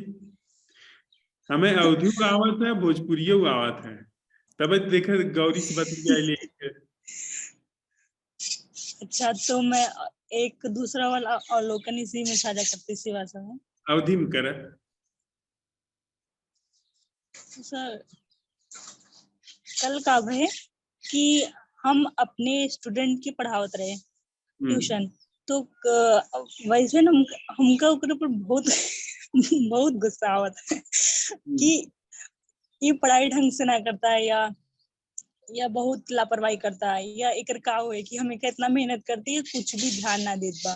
तो कल अक्सर जब गुस्सा ओकरे ऊपर आवत रहा तो मन फिर ई सोचत रहा कि कोनो तरीके से विचार करके एक गुस्सा कम कर दी, कि गुस्सा मत करिए एकरे ऊपर, एका बेचारी, ये सब सोचत रहे। लेकिन सर कल का है कि अचानक से उसके ऊपर गुस्सा आए, फिर ये भी, हाँ, फिर यो विचार आवेला कि एकरे ऊपर प्रेशर है, ई है हुआ है। लेकिन असंभव प्रश्न के आवत ही चीज पूरा एक साथ दिख गए कि ई जोन चलता है कि ई अपन काम ना कर दुआ, ऊपर से हम जो एकरे ऊपर दया भाव रखत है कि ये अपन बेचारी का छोड़ दे या कुछ मत बोली, तो इस सब एक तरीके से हमारे सोचे के ढंगा एक पैटर्न एक ढर रहा है। तो ये बात जैसे आए वैसे फिर सारा गुस्सा वगैरह सब गायब हो गए। फिर मन में ये आया कि एक हम गले लगा लिए अपने, मतलब आज तक 3 महीना में से कबू ना भी कि ओकरा देख हमेशा हम शिकायत से ही हमारा मन भरा रहा। लेकिन कल ऐसे बकीका गले लगा ली, एकर माथा चूम ली, ये भाव लगातार आवे लाग। लेकिन फिर अचानक मन आए गए कि अगर हम यस करबे तो हम सीरियस ले आगे। हाँ, लेकिन एक बात तो भाई ना जो खिसियान रहत रहू हमेशा ऊपर, हाँ ये तो एक थे तोहरे अंदर से कम अब तो प्रेम भाव आई गए ना, तो अब वही प्रेम भाव से फिर अब ओका पढ़ाबू जब, तो बिल्कुल अलग तरीके से होए। तो हमें एक थे अनुशासन होए और एक थे प्यारा होए, तो अब बेहतर तरीके से पढ़ाई पाऊ। जो पुराना सीआई वाला हिसाब किताब रहा वो तो चला गया ना। जी सर, काहे कि हमें ये लगत रहा कि ये जो हमरे अंदर समझदारी आवता है कि एक ढंग से पढ़े चाहिए, इस समझदारी हमारा अपन न हो, ये बस एक चीज है जो हम सोच लिए कि इस समझदारी तरीका कि का इसे पढ़े चाहिए, का नंबर ले आओ चाहिए, का पढ़े तेज हो चाहिए। ये सब हमारा क्रोध रचत रहा ओकरे प्रति। हाँ, जो नहीं ये ओका एकदम घोर के पियावे वाला ढरदा रहा, वो खत्म हो गई।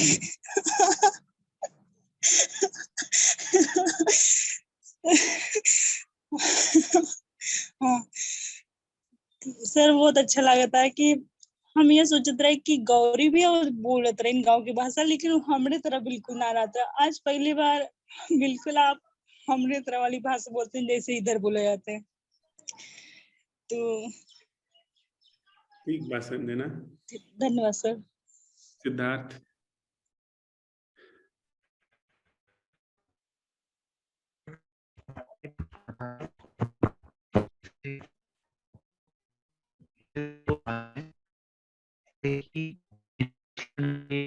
आवाज कट रही सिद्धार्थ का।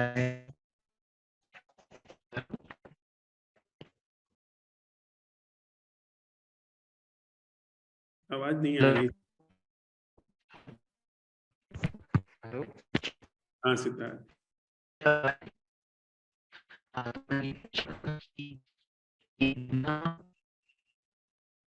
एक बार फिर से आप डिस्कनेक्ट करके, बिल्कुल आवाज कट रही है।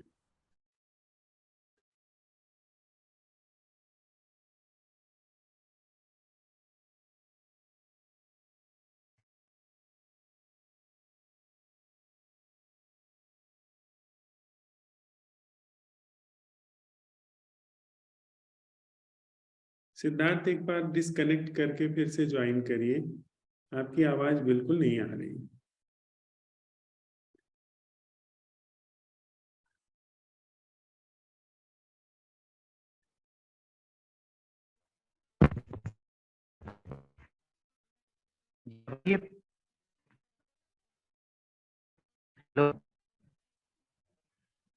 नहीं है, ठीक है,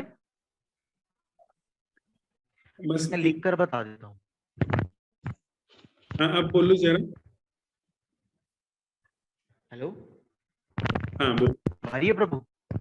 हाँ जी मैं ये पूछ रहा था, बिना विश्लेषण के अवलोकन कैसे करते हैं? जैसे मैं किसी को देखूं या मतलब सुन, जब आप कैसे कहते हैं ना, जब आप कैसे कहते हैं तो ये विश्लेषण का ढंग है। कैसे से ही विश्लेषण होता है, क्योंकि कैसे का मतलब है कि कोई तरीका, कोई ढंग, कोई ज्ञान जिसके हिसाब से आप अवलोकन करें, तो कैसे जो है विश्लेषण का ढंग है। यही एक बार सवाल उठा करके देखिए कि किसी को बिना कैसे के देखना क्या है, बिना कैसे के किसी का अवलोकन करना क्या है।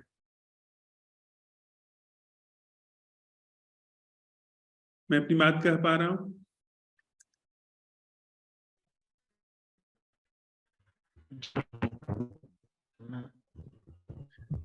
फूल है, तो फूल को इससे जी जी जी फूल को देखते हुए सामने है, उसको देखते हुए यह सवाल अपने अंदर उठाइए, इस फूल को बिना कैसे के देखना क्या है। कैसे में शब्द है, कैसे में उसके रंग का वर्णन है, लेकिन अगर कैसे नहीं है तो दिख रहा है। कोई व्यक्ति सामने है, उसको बिना कैसे के देखना या सुनना क्या है, वो हो रहा है। उसकी आवाज सुनाई देगी, उसके हाव भाव अपने आप दिख ही रहे हैं। सुनाई, अब सुन नहीं रहे हो आप, सुनाई पड़ रहा है। उसकी आवाज की टोन सुनाई पड़ रही है, उसकी आवाज के पीछे छिपा हुआ दुख भी सुनाई पड़ने लगेगा, चिढ़ सुनाई पड़ने लगेगी अपने आप। उसको देखते हुए उसके चेहरे के भाव भंगिमा में के पीछे जो छिपा हुआ है वो सब दिखाई पड़ना शुरू हो जाएगा अपने आप। कैसे बुद्धि देखती है। बुद्धि को देखने के लिए कैसे के मानदंड चाहिए, लेकिन जागरण को कोई कैसे नहीं चाहिए। जागरण तो सीधे दर्शन है। अवलोकन वो सीधा दर्शन है, उसमें कैसे की कोई जरूरत ही नहीं।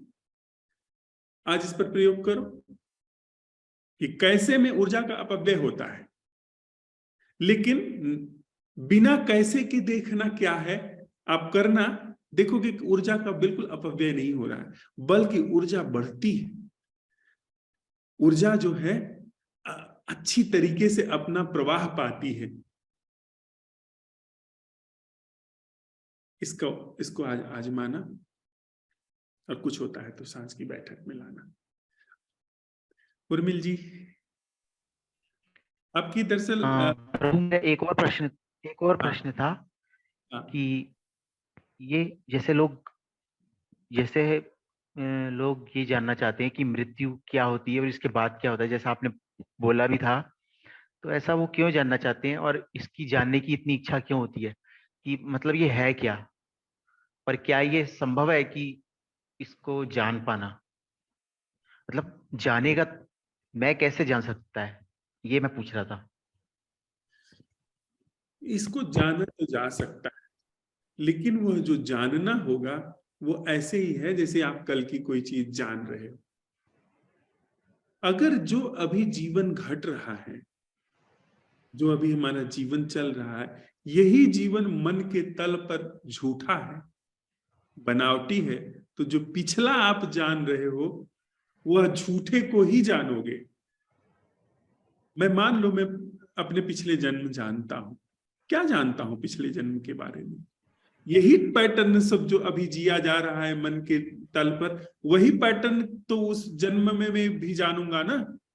जैसे कल को जानते हो, परसों को जानते हो, और कल परसों में भी ऐसे ही जिए थे जैसे आज जी रहे हो, वैसे ही छवि बना करके, वैसे ही योजना बना करके, भय में, घृणा में, आसक्ति में कल भी जिए थे, आज भी, तो आज के हिसाब से कल को पहचान रहे हो, जान रहे हो। लेकिन अगर अवलोकन में आ गए, जागरण में आ गए, तो न कभी तुम पहले इस तरह से जिए थे, न अभी भी जब अस्तित्व नहीं है मनुष्य मन के ढंगों का, तो पीछे कहां रहा होगा? नहीं, पर जान सकते हो, जानोगे। ऐसी विधियां हैं, जो आपकी स्मृति को पीछे उघाड़ देंगी, और कभी कभी विजन्स भी आ जाते हैं, जो अब ऐसी स्मृतियां अवसर पा जाती हैं जिसमें तथाकथित रूप से पिछले जन्म के संबंध, पिछले जन्म के ढंग, पिछले जन्म में कैसे आप जिए थे, वगैरह वगैरह आपको पता चल जाते, पर वो सब महत्वहीन है। जागरण के समक्ष ये सब महत्वहीन है। कुछ लोगों ने इसका उपयोग किया है यह दिखाने के लिए, जैसे भगवान बुद्ध, उनका एक ढंग था कि उपयोग करते थे, तुम्हें दिखाते थे कि देखो जैसे अभी किसी स्त्री के प्रेम में पड़ रहे हो, ऐसे ही पहले भी पड़े थे। जैसे अभी रुपया कमा कमा करके रखते जा रहे हो, ऐसे पहले भी रुपया कमाया था और अंत में पछताते मरे थे। तो पिछले जन्म को दिखाते थे। वो उनके पास ऐसी विधियां थी कि पिछले जन्म में ले जाते थे, दिखाते थे, और फिर अब तो हमको नहीं जाने की जरूरत है, अब तो हमारे पास फोटोग्राफ्स हैं और भी मेमोरीज हमारी शार्प हैं।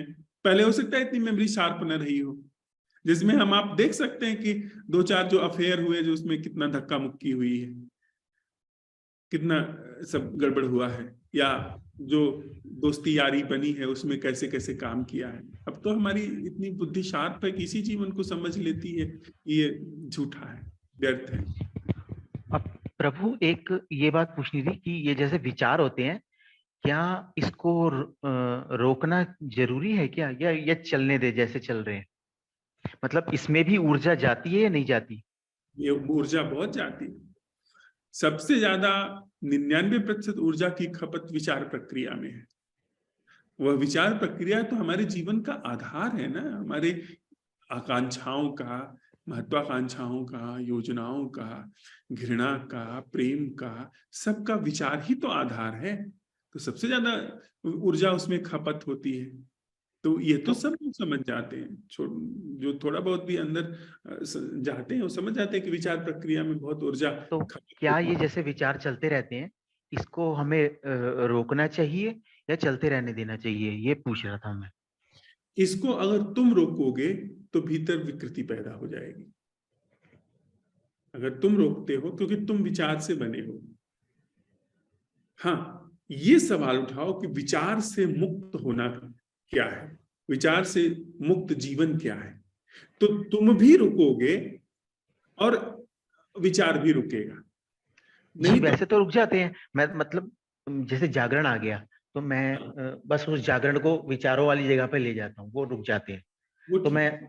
हाँ, तो मैं ये पूछ रहा था कि ऐसा ही करना चाहिए, मतलब विचार रोक देने चाहिए अगर रोक सकते हैं तो। हाँ, विचार को तो, विचार की प्रक्रिया में बहुत ऊर्जा की खपत हो रही है।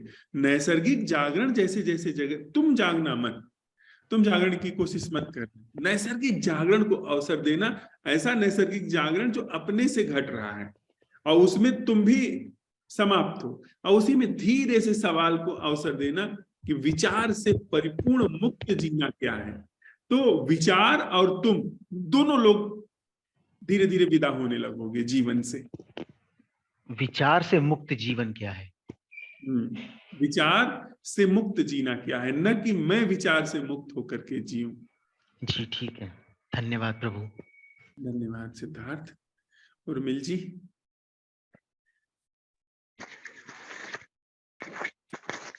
नमस्ते धनराज जी। नमस्ते। धूप आ रही है खिड़की से और कोई गंध तो नहीं है। ड्राई फ्रूट्स खाए थे, उसका थोड़ा सा टेस्ट है मुंह में।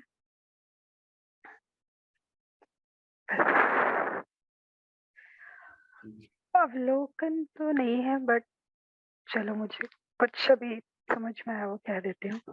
मैं ना हेल्थ से रिलेटेड वीडियोस देखती हूँ यूट्यूब पे, डॉक्टर विश्वरूप राय चौधरी के हैं।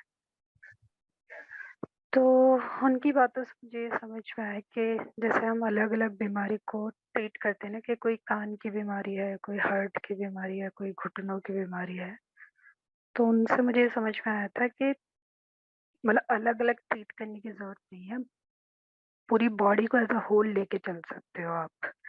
तो आप सही खाना खाओगे, डाइट सही, और वो सही खाना मतलब रॉ ज्यादा चीजें, फ्रूट्स एंड वेजिटेबल्स, तो वो दवाई का काम करती है और फिर कोई भी बीमारी हो, मतलब टेस्ट की भी ज़रूरत नहीं है, वो अपने आप पूरे शरीर में जहाँ-जहाँ, जो-जो दिक्कत है वो खुद से ही ठीक होने लग जाती है। और मैंने ये खुद एक्सपीरियंस किया है, मतलब सिर्फ बातूनी नहीं है, अपने कान के विषय में, क्योंकि मुझे कान की समस्या बचपन से ही है रही है। बहुत एंटीबायोटिक्स वगैरह खिलाई गई मुझे, बट वो ठीक नहीं होती थी, वर्स्ट हुई है दवाई लेने से विद टाइम। तो फिर जब मैंने उनके वीडियो सुने तो फिर मैंने सोचा कि ठीक है, मैं भी ट्राई करती हूँ। डॉक्टर को तो बहुत दिखा लिया और ठीक तो हो नहीं रहा। तो और वो जो मेन कॉज़ बोलते हैं कि बॉडी में कहीं न कहीं एसिडिटी या शुगर बढ़ गई है, वो जहाँ-जहाँ जाती है वो वहाँ-वहाँ वो दिक्कत करती है। तो मैंने फिर एलोवेरा खाया था, क्योंकि वो शुगर ठीक करता है बॉडी में, चाहे वो कहीं भी हो। तो मैंने फर्स्ट टाइम हुआ कि मैंने एलोवेरा खाया तो मेरे कान की समस्या ऑटोमेटिकली ठीक हो गई थी 3 मंथ्स तक। अभी मैं नहीं खा पा रही हूँ तो फिर से हो गई है। तो वही था कि कान के डॉक्टर को दिखाया तो कुछ नहीं हुआ, वो और एंटीबायोटिक ही रिकमेंड कर रहे थे, इसके अलावा कोई इलाज नहीं था उनके पास। पर उससे सिचुएशन वर्स हो रही थी, एंटीबायोटिक नुकसान पहुँचा रही थी। तो समझ में आया कि हाँ, ठीक कह रहे हैं वो, मतलब पूरी बॉडी पे वर्क हुआ, कान को कान की तरह ट्रीट नहीं किया गया, तो वो चीज़ ठीक हो रही थी। तो मुझे वही चीज़ आपके उसमें भी रिलेट हो पा रही है कि हम नैसर्गिक जागरण को, मतलब वो दवाई है, तो वो फिर बाकी जीवन में जो भी समस्या है, वो डर हो, जेलसी हो, कुछ भी हो, मतलब वो खुद से ही ठीक कर लेगा। हम उसको नाम चाहे कुछ भी दें अलग-अलग, वो एज़ अ होल ही है। हम ही हैं, मतलब वो डर या जो भी बोलो आप। तो जितना हम नेचुरल चीज़ें मतलब चाहे हम डाइट में जाएँ, नेचुरल जितनी चीज़ें खाएँ, वो यही कहते हैं कि नेचुरल चीज़ें खाओ, जितना मैन मेड या प्रोसेस्ड फूड है, वो समस्या है। ऐसे ही आपका जो है नैसर्गिक जागरण, तो नैसर्गिक वर्ड इम्पोर्टेंट है मेरे लिए कि नेचुरल। और ये हर जगह है, मतलब हम जितना ज़्यादा हम नेचर से दूर जाते हैं, उतनी ज़्यादा हम दुखी होते हैं, इसलिए लोग छुट्टी होते ही हिल स्टेशन या इधर-उधर भागते हैं। तो नेचर के पास जाके शांति तो होती है। कपड़ों में भी जितना नेचुरल फैब्रिक होता है, उतना ब्रीदेबल होता है, तो वो अच्छा रहता है। तो मतलब हम शायद नेचर से जितना ज़्यादा दूर आ गए हैं, वही प्रॉब्लम है आई गेस। ये यही समझ में आया मुझे तो। बहुत बढ़िया। ये सच आप कह रही हैं कि सारी समस्याओं की जड़ जो है वो अपने जो प्राकृतिक स्वभाव हाँ, स्वभाव से से दूर बढ़ जाना। जाने, और हुँ, गहरी से गहरी बात है, हमारा जो स्वभाव है वो नैसर्गिक जागरण है। हाँ, तो वो जैसे जैसे हमें आने लगता है, सारी जीवन की समस्याएं सुलझने लगती हैं। ये बिल्कुल सरल है, बिल्कुल ही सहज है, बिना किसी प्रोपोगंडा के, बिना किसी बड़े प्रचार के। जैसे जैन लोग जब संन्यास लेते हैं, बड़ा ढोल नगाड़ा बजाएंगे, बड़ा अपना ये दिखाएंगे कि ये इतने बड़े कंपनी के चेयरमैन थे, इतनी इनकी सैलरी थी, इतना कुछ था, वो सब त्याग कर रहे हैं। दो कौड़ी की बात है ऐसा संन्यास, क्योंकि आपका संन्यास ही संकेत कर रहा है कि आप विपरीत में जा रहे हैं, आपको समझ नहीं है, आप उन चीजों को अभी भी महत्व दे रहे हैं जिन्हें छोड़ रहे हैं। जिनको आप लात मार रहे हैं, वो लात असल में मार करके दिखा रहे हैं कि आप कितने मूल्यवान हैं जो आप छोड़ रहे हैं। एक आदमी पकड़ करके अपने अपने को सिद्ध करता है, एक आदमी छोड़ करके अपने को सिद्ध करता है कि तुम क्या संसारी कहीं के, तुम मोहग्रस्त हो, लोभी कहीं के, मुझे देखो मैं छोड़ करके आया हूं ऐसी चीजें। तो ये सब अस्वाभाविक चीजें हैं। इसका बिना प्रोपोगंडा किए, इसको बिना कोई बड़े मंच पर है जिसने अपने साथ बड़ी बड़ी उपाधियां लगाए रखी हैं कि वो आईएएस रहा है, वो फला आईआईटी से पास आउट है, आईआईएम से पास आउट है, डॉक्टर होकर के आया है, ये सब बचकानी बातें हैं, आप खुद देखो, ये बचकानी बात है। जागरण का आपके IIT से क्या मतलब है? डॉक्टर होने से क्या मतलब है? बुद्धि तेज होने से क्या मतलब है? पर इस तरीके से लोग आकर्षित होते हैं, और इस तरीके से जो आकर्षित हो रहा है उसकी वैलिडिटी क्या है? इसका मतलब वो उसी क्रम में आ रहा है। ऐसा होता था, एक फकीर था जॉर्ज गुरजियफ, वो लंदन में, उसकी बहुत पैठ थी, बहुत लोग उसे प्रेम करते थे। तो जब वो आख्यान देने जाता था तो 500 लोगों का हाल होता था, हाल खचाखच भर जाता था और दरवाजे बंद कर दिए जाते हैं। अब उसको जैसे 10 बजे बोलना है तो उसके जो लोग थे साथ के, वो आते थे कि बस 10 मिनट में आ रहे हैं, 5 मिनट में आ रहे हैं। 10 बजे का बैठा बैठा आदमी 5 बजे शाम तक बैठा है, इंतजार कर रहा है। कुछ लोग अपना चले जाते थे, 500 हैं तो बचे 300। अब उन 300 बचे में से फिर शाम को 5 बजे, 10 बजे से 5 बजे तक बैठे हैं, उसमें से 5 बजे आकर के एक आदमी कहता है तो वो यहाँ नहीं बोलेंगे, वो यहाँ से 400 किलोमीटर दूर शहर है, वहां जाकर के बोलने वाले हैं। तब उस 300 में से 270 तो क्या बेवकूफ आदमी है, पूरा दिन खराब कर दिया। 30 आदमी तुरंत कार लेकर के रवाना हो जाते थे कि 400 किलोमीटर जो दूर शहर है वहां जाकर के सुने। अब वहां 30 लोग बैठे हैं, वहां भी वो सुबह बोलना था उसको 7 बजे, लोग कह रहे हैं हाँ अभी आ रहे हैं, अभी आ रहे हैं। फिर दोपहर का 12 बज गया, फिर आकर के कहते हैं कि वो यहाँ नहीं बोलेंगे, उस शहर में जाकर के बोलेंगे। तो उस 30 में से 27 निकल गए। अरे क्या, तीन बचे, 3 लोग वहां पर पहुंच गए। अब उन 3 लोगों से वो बात करता था, तो जो फालतू की भीड़ थी उसको छांट देता था, बड़ी युक्ति संगत ढंग से छांट देता था।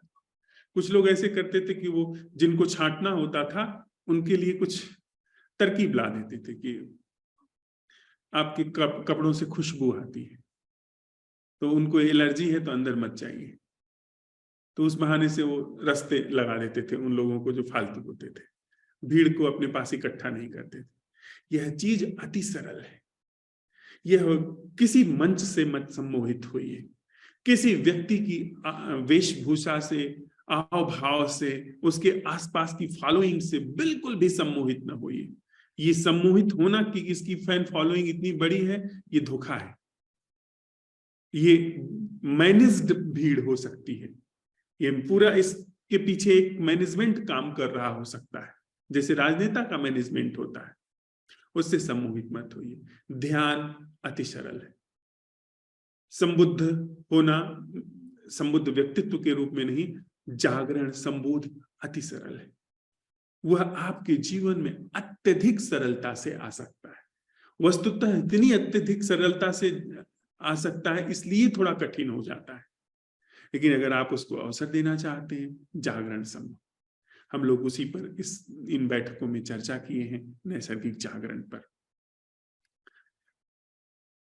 उमेश जी ने कुछ लिखा है, नैसर्गिक जागरण जीवन के रहन सहन, खाने पीने, स्वास्थ्य, धन, रोजी रोजगार आदि आदि सभी क्षेत्र में जो हमारे लिए उपयुक्त है, वह सभी स्वाभाविक रूप से दर्शन में ला देता है।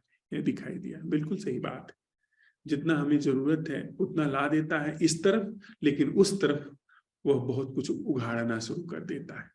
तो अपने आप ऊर्जा उस तरफ बहने लगती है, तो इधर तो चीजें छूटेंगी, पकड़ छूटती चली जाएगी। इसी मित्र को और कुछ साझा करना है तो बोल सकता है। हाँ गौरी बोलो। नाम प्रणाम। और क्या पूछना था? हाँ, जैसे कल ना सुबह भी मतलब यहाँ पे जो भजन कीर्तन बगल में बजता रहता है हमारे सुबह में, ठीक है, तो उस समय ना हमको गुस्सा आता रहता है, क्योंकि इधर की चीजें थोड़ी मतलब कान में कम सुनाई पड़ती रहती है जो आप बोल रहे होते। तो आज भी हुआ था ऐसा। तो उस समय ना अचानक से आ गया कि यहाँ पे ना प्रश्न उठाना है, ठीक है, और जब उठाया ना तो कुछ देर के लिए ना सब मतलब कुछ सेकंड्स के लिए सारी चीजें ना फ्रीज हो गई, ठीक है। जैसे वो पहले आते ही प्रतिक्रिया देने की जो वो है वो नहीं हुआ। ठीक है, तो इतना ही करना है या मतलब इसको मतलब भर दिन बैठ के ऐसा भीतर चलता रहता है ना कि पहले सारा काम छोड़ के मतलब भर दिन यही करूँ, ठीक है? या इसको मतलब कभी-कभी ही लेना है, नहीं, ऐसे इस जब आए थे? काम छोड़ने की बात कैसे आई? मतलब काम ये काम भीतर से ना करती रहो, काम करती रहो, और उस काम करते करते वो तो काम, ये वाला काम तो अपने से हो रहा है ना भीतर। ये तो हुँ, जैसे सवाल उठाया तुमने, किसी से बात कर रही हो, उसमें ये सवाल उठा हुँ, लिया कि इस वार्तालाप की वह अटेंडिंग क्या है, वह जागरण क्या है। जी, मैं नहीं कर रही। तो अपने आप जी, धीरे से उसको पता भी नहीं चलेगा, बात चल रही है और जागरण वहां घटने लगा। तो जीवन के सारे क्षेत्र में इसे फैलने दो, पर किसी को पता न चले, कुछ किसी को खबर भी न हो, और तुम्हारे अंदर जागरण फैल रहा है। हाँ, तो मतलब ये कुछ सेकंड के लिए ऐसा होता है तो भीतर ऐसा चलता रहता है कि नहीं आज ही सब पहले कर लेते, एक बार में ऐसा खत्म हो जाए, ये एक करके। बार में नहीं, नहीं, एक बार में ऐसा खत्म नहीं होता है। ये नहीं होता है? पूरे जीवन, हाँ, एक संदर्भ में आप कह सकते हैं, इतनी त्वरा हो, इतना ऊर्जा जो है एकदम खींच करके प्यास हो कि पूरी संरचना जो मन की है वह पूरे घूम जाए, तो हो भी सकता है। लेकिन वह अगर होना होता तो हो गया होता तुम्हारे जीवन में। अगर वह नहीं हो रहा है, तो फिर जीवन के सभी क्षेत्रों में जहां जहां ऊर्जा का अपव्यय हो रहा है, उसे पहचानो और वहां पर असंभव प्रश्न के माध्यम से ऊर्जा के अपव्यय को रोक दो। फिर धीरे धीरे, धीरे धीरे का मतलब फिर जल्दी ही पाओगे कि सच में पूरी धारा जीवन की घूम गई। जी, ठीक है, तो और पूछे थे। अ, मतलब, अ, आवाज कट रही है मतलब तुम्हारी। क्या आवाज कट रही है। अब जा रही हाँ, बोलो। जैसे कृष्ण मूर्ति जी हो गए, ओशो, इन सब की मतलब किताबें या इनको पढ़ना जरूरी है क्या? नहीं, बिल्कुल जरूरी नहीं। जागरण अगर तुम्हारे जीवन में जगह ले रहा है तो बिल्कुल जरूरी नहीं है। एक व्यक्ति को जागरण की कीमिया का पता चला, तो उसने सबसे पहला काम किया कि अपने घर में जो सारी किताबें थी जो उसने पढ़ने के लिए जुटा रखी थी, सब बाहर निकाली और माचिस लगा दिया। तो उसने बाद में लगाया है। मैं तुमसे कहता हूं, तुम्हारी मौज हो पढ़ने की तो पढ़ो, लेकिन अगर तुम्हें जागरण की कीमिया पता चल गई है तो उन्हें पढ़ने की जरूरत नहीं। नहीं, क्या है कि जैसे पहले भी हम आए थे तो हमने इससे पहले कोई किताबें नहीं पढ़ी है, ना ही किसी को सुना है, ठीक है? जब आरण्यक में आए, उससे पहले कुछ ध्यान वगैरह का प्रयोग किया था, पर वो गया नहीं भेजे में। तो आरण्यक में आने के बाद जैसे चीज आप समझाते हैं तो वो हमको समझ आती है, कभी कभार छूट जाए वो बात और है, शुरू में नहीं आती थी पर अब आती है। तो इतना ही काफी है ना, या मैं बहुत और कहीं पे जाके सुनूं नहीं, या बहुत जानने की कोशिश करूं ऐसा? नहीं, कुछ जानने की जरूरत नहीं। जानने जैसा कुछ है तो जागरण को अवसर दो। है ना? जागरण, हाँ। क्योंकि जाने से तो खाली ज्ञान ही नहीं बढ़ते और कुछ थोड़ी हाँ, ना होते। हाँ, कुछ नहीं होगा, ज्ञान बढ़ेगा। ठीक है। और ये थोड़ा पेशेंस भी रखे के पड़ते कि एक के दिन में सब कुछ थोड़ी ना होने वाला है। वो अपने आप से होते तो ठीक है, नहीं तो ज्यादा प्रयास नहीं करे के चाहिए। ठीक है, कहता है। ठीक है। ठीक है। ठीक है।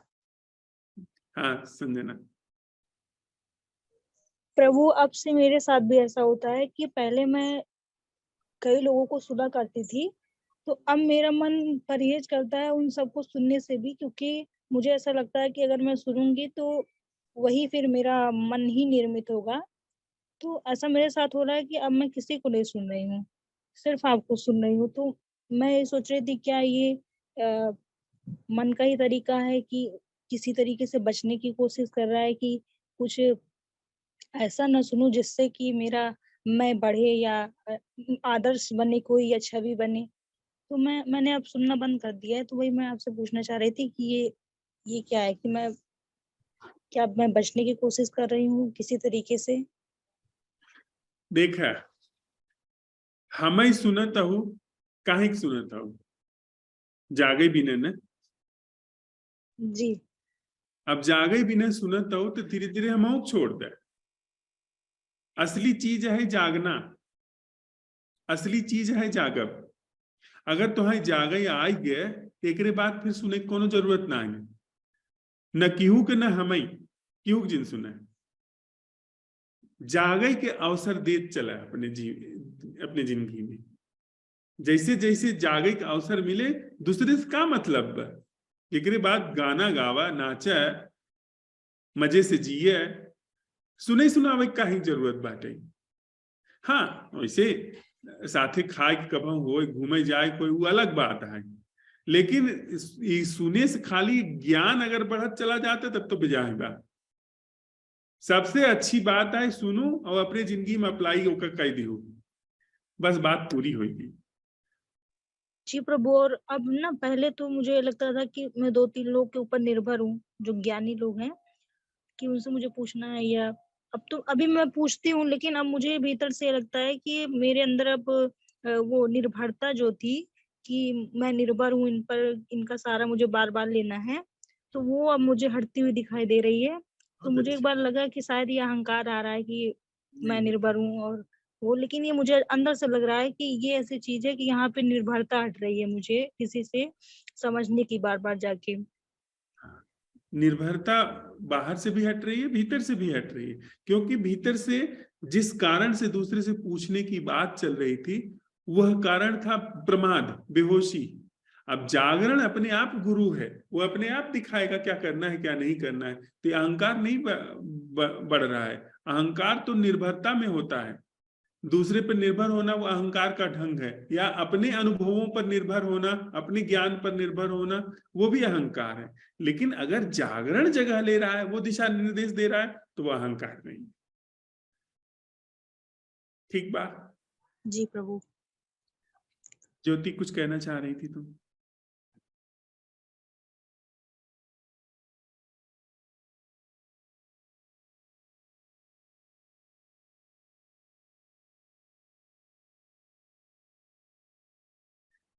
ठीक है, तो आज सांझ को हम लोगों की साधुवाद बैठक है। जो कुछ हमने सीखा है, जो हमारे अंदर थोड़ा सा भी अंकुरण हुआ है, उससे जो भी गीत, जो भी संगीत, जो भी नृत्य बन करके आ रहा है, उसको हम लोग साझा करते हैं, उस पर हम लोग कुछ कहते हैं। जो अभिव्यक्ति आ रही है वो हम करते हैं। हमने साथ साथ सीखा है। मैं आप लोगों का गुरु नहीं हूँ, हमारे बीच में कोई गुरु नहीं है। मैं किसी का संदेश नहीं लेकर के आया हूँ कि किसी गुरु का मैं व्याख्यान कर रहा हूँ, उसके संदेशों का प्रचारक हूँ। हम लोग साथ साथ चलते हुए सीख रहे हैं। हम किसी विधि वगैरह का इस्तेमाल नहीं कर रहे हैं। हम किसी भी तरह से अनुसरण नहीं कर रहे हैं, सिवाय हमारे जो जीवन में है उसको समझते हुए जो छिपा है उसके उघाड़ने के। नैसर्गिक जागरण, नैसर्गिक अवलोकन, नैसर्गिक जीवन, जो कि हमारे मनुष्य चेतना से मुक्त है। मनुष्य चेतना में ऊर्जा का अपव्यय होता है, वो कहीं नहीं पहुंचती है। ऊर्जा का अपव्यय होने से वह दुख भी लाती है। जीवन ऊर्जा का सम्यक व्यय होना वह जीवन को दुखों से मुक्त करता चला जाता है। तो जो भी हम लोगों ने सीखा है उसका उत्सव मनाते हैं। उसके लिए अस्तित्व को, एक दूसरे को, क्योंकि जो प्रश्न हमारे लिए था पर हम पूछ नहीं पाते थे, जो हमारे लिए अंदर था हमको उसका ख्याल भी नहीं था, वो हमारे किसी मित्र ने पूछा है, किसी दूसरे ने उसका प्रकाशन किया है, अपना अवलोकन साझा किया है। तो हम सब एक दूसरे के लिए साधुवाद अर्पित करते हैं, धन्यवाद अर्पित करते हैं। सांझ की बैठक में हम लोग मिलते हैं और जो भी हमारे अंदर से उद्गार, अहोभाव है उसे साझा करते हैं। यह प्रश्न बना हुआ है, इस प्रश्न के साथ बने रहते हुए, इस प्रश्न के अनुशासन, इसकी मर्यादा के साथ बने रहते हुए कि वह जीना क्या है जो ऊर्जा के अपव्यय से बिल्कुल मुक्त है, जिसमें तिल भर भी ऊर्जा व्यर्थ नहीं होती है। तो शाम को फिर मिलते हैं। तब तक के लिए यह प्रश्न कि वह जीना क्या है जो ऊर्जा के अपव्यय से मुक्त है, वह जीना क्या है जो ऊर्जा के अपव्यय से मुक्त है, वह जीना क्या है जो ऊर्जा के अपव्यय से मुक्त है।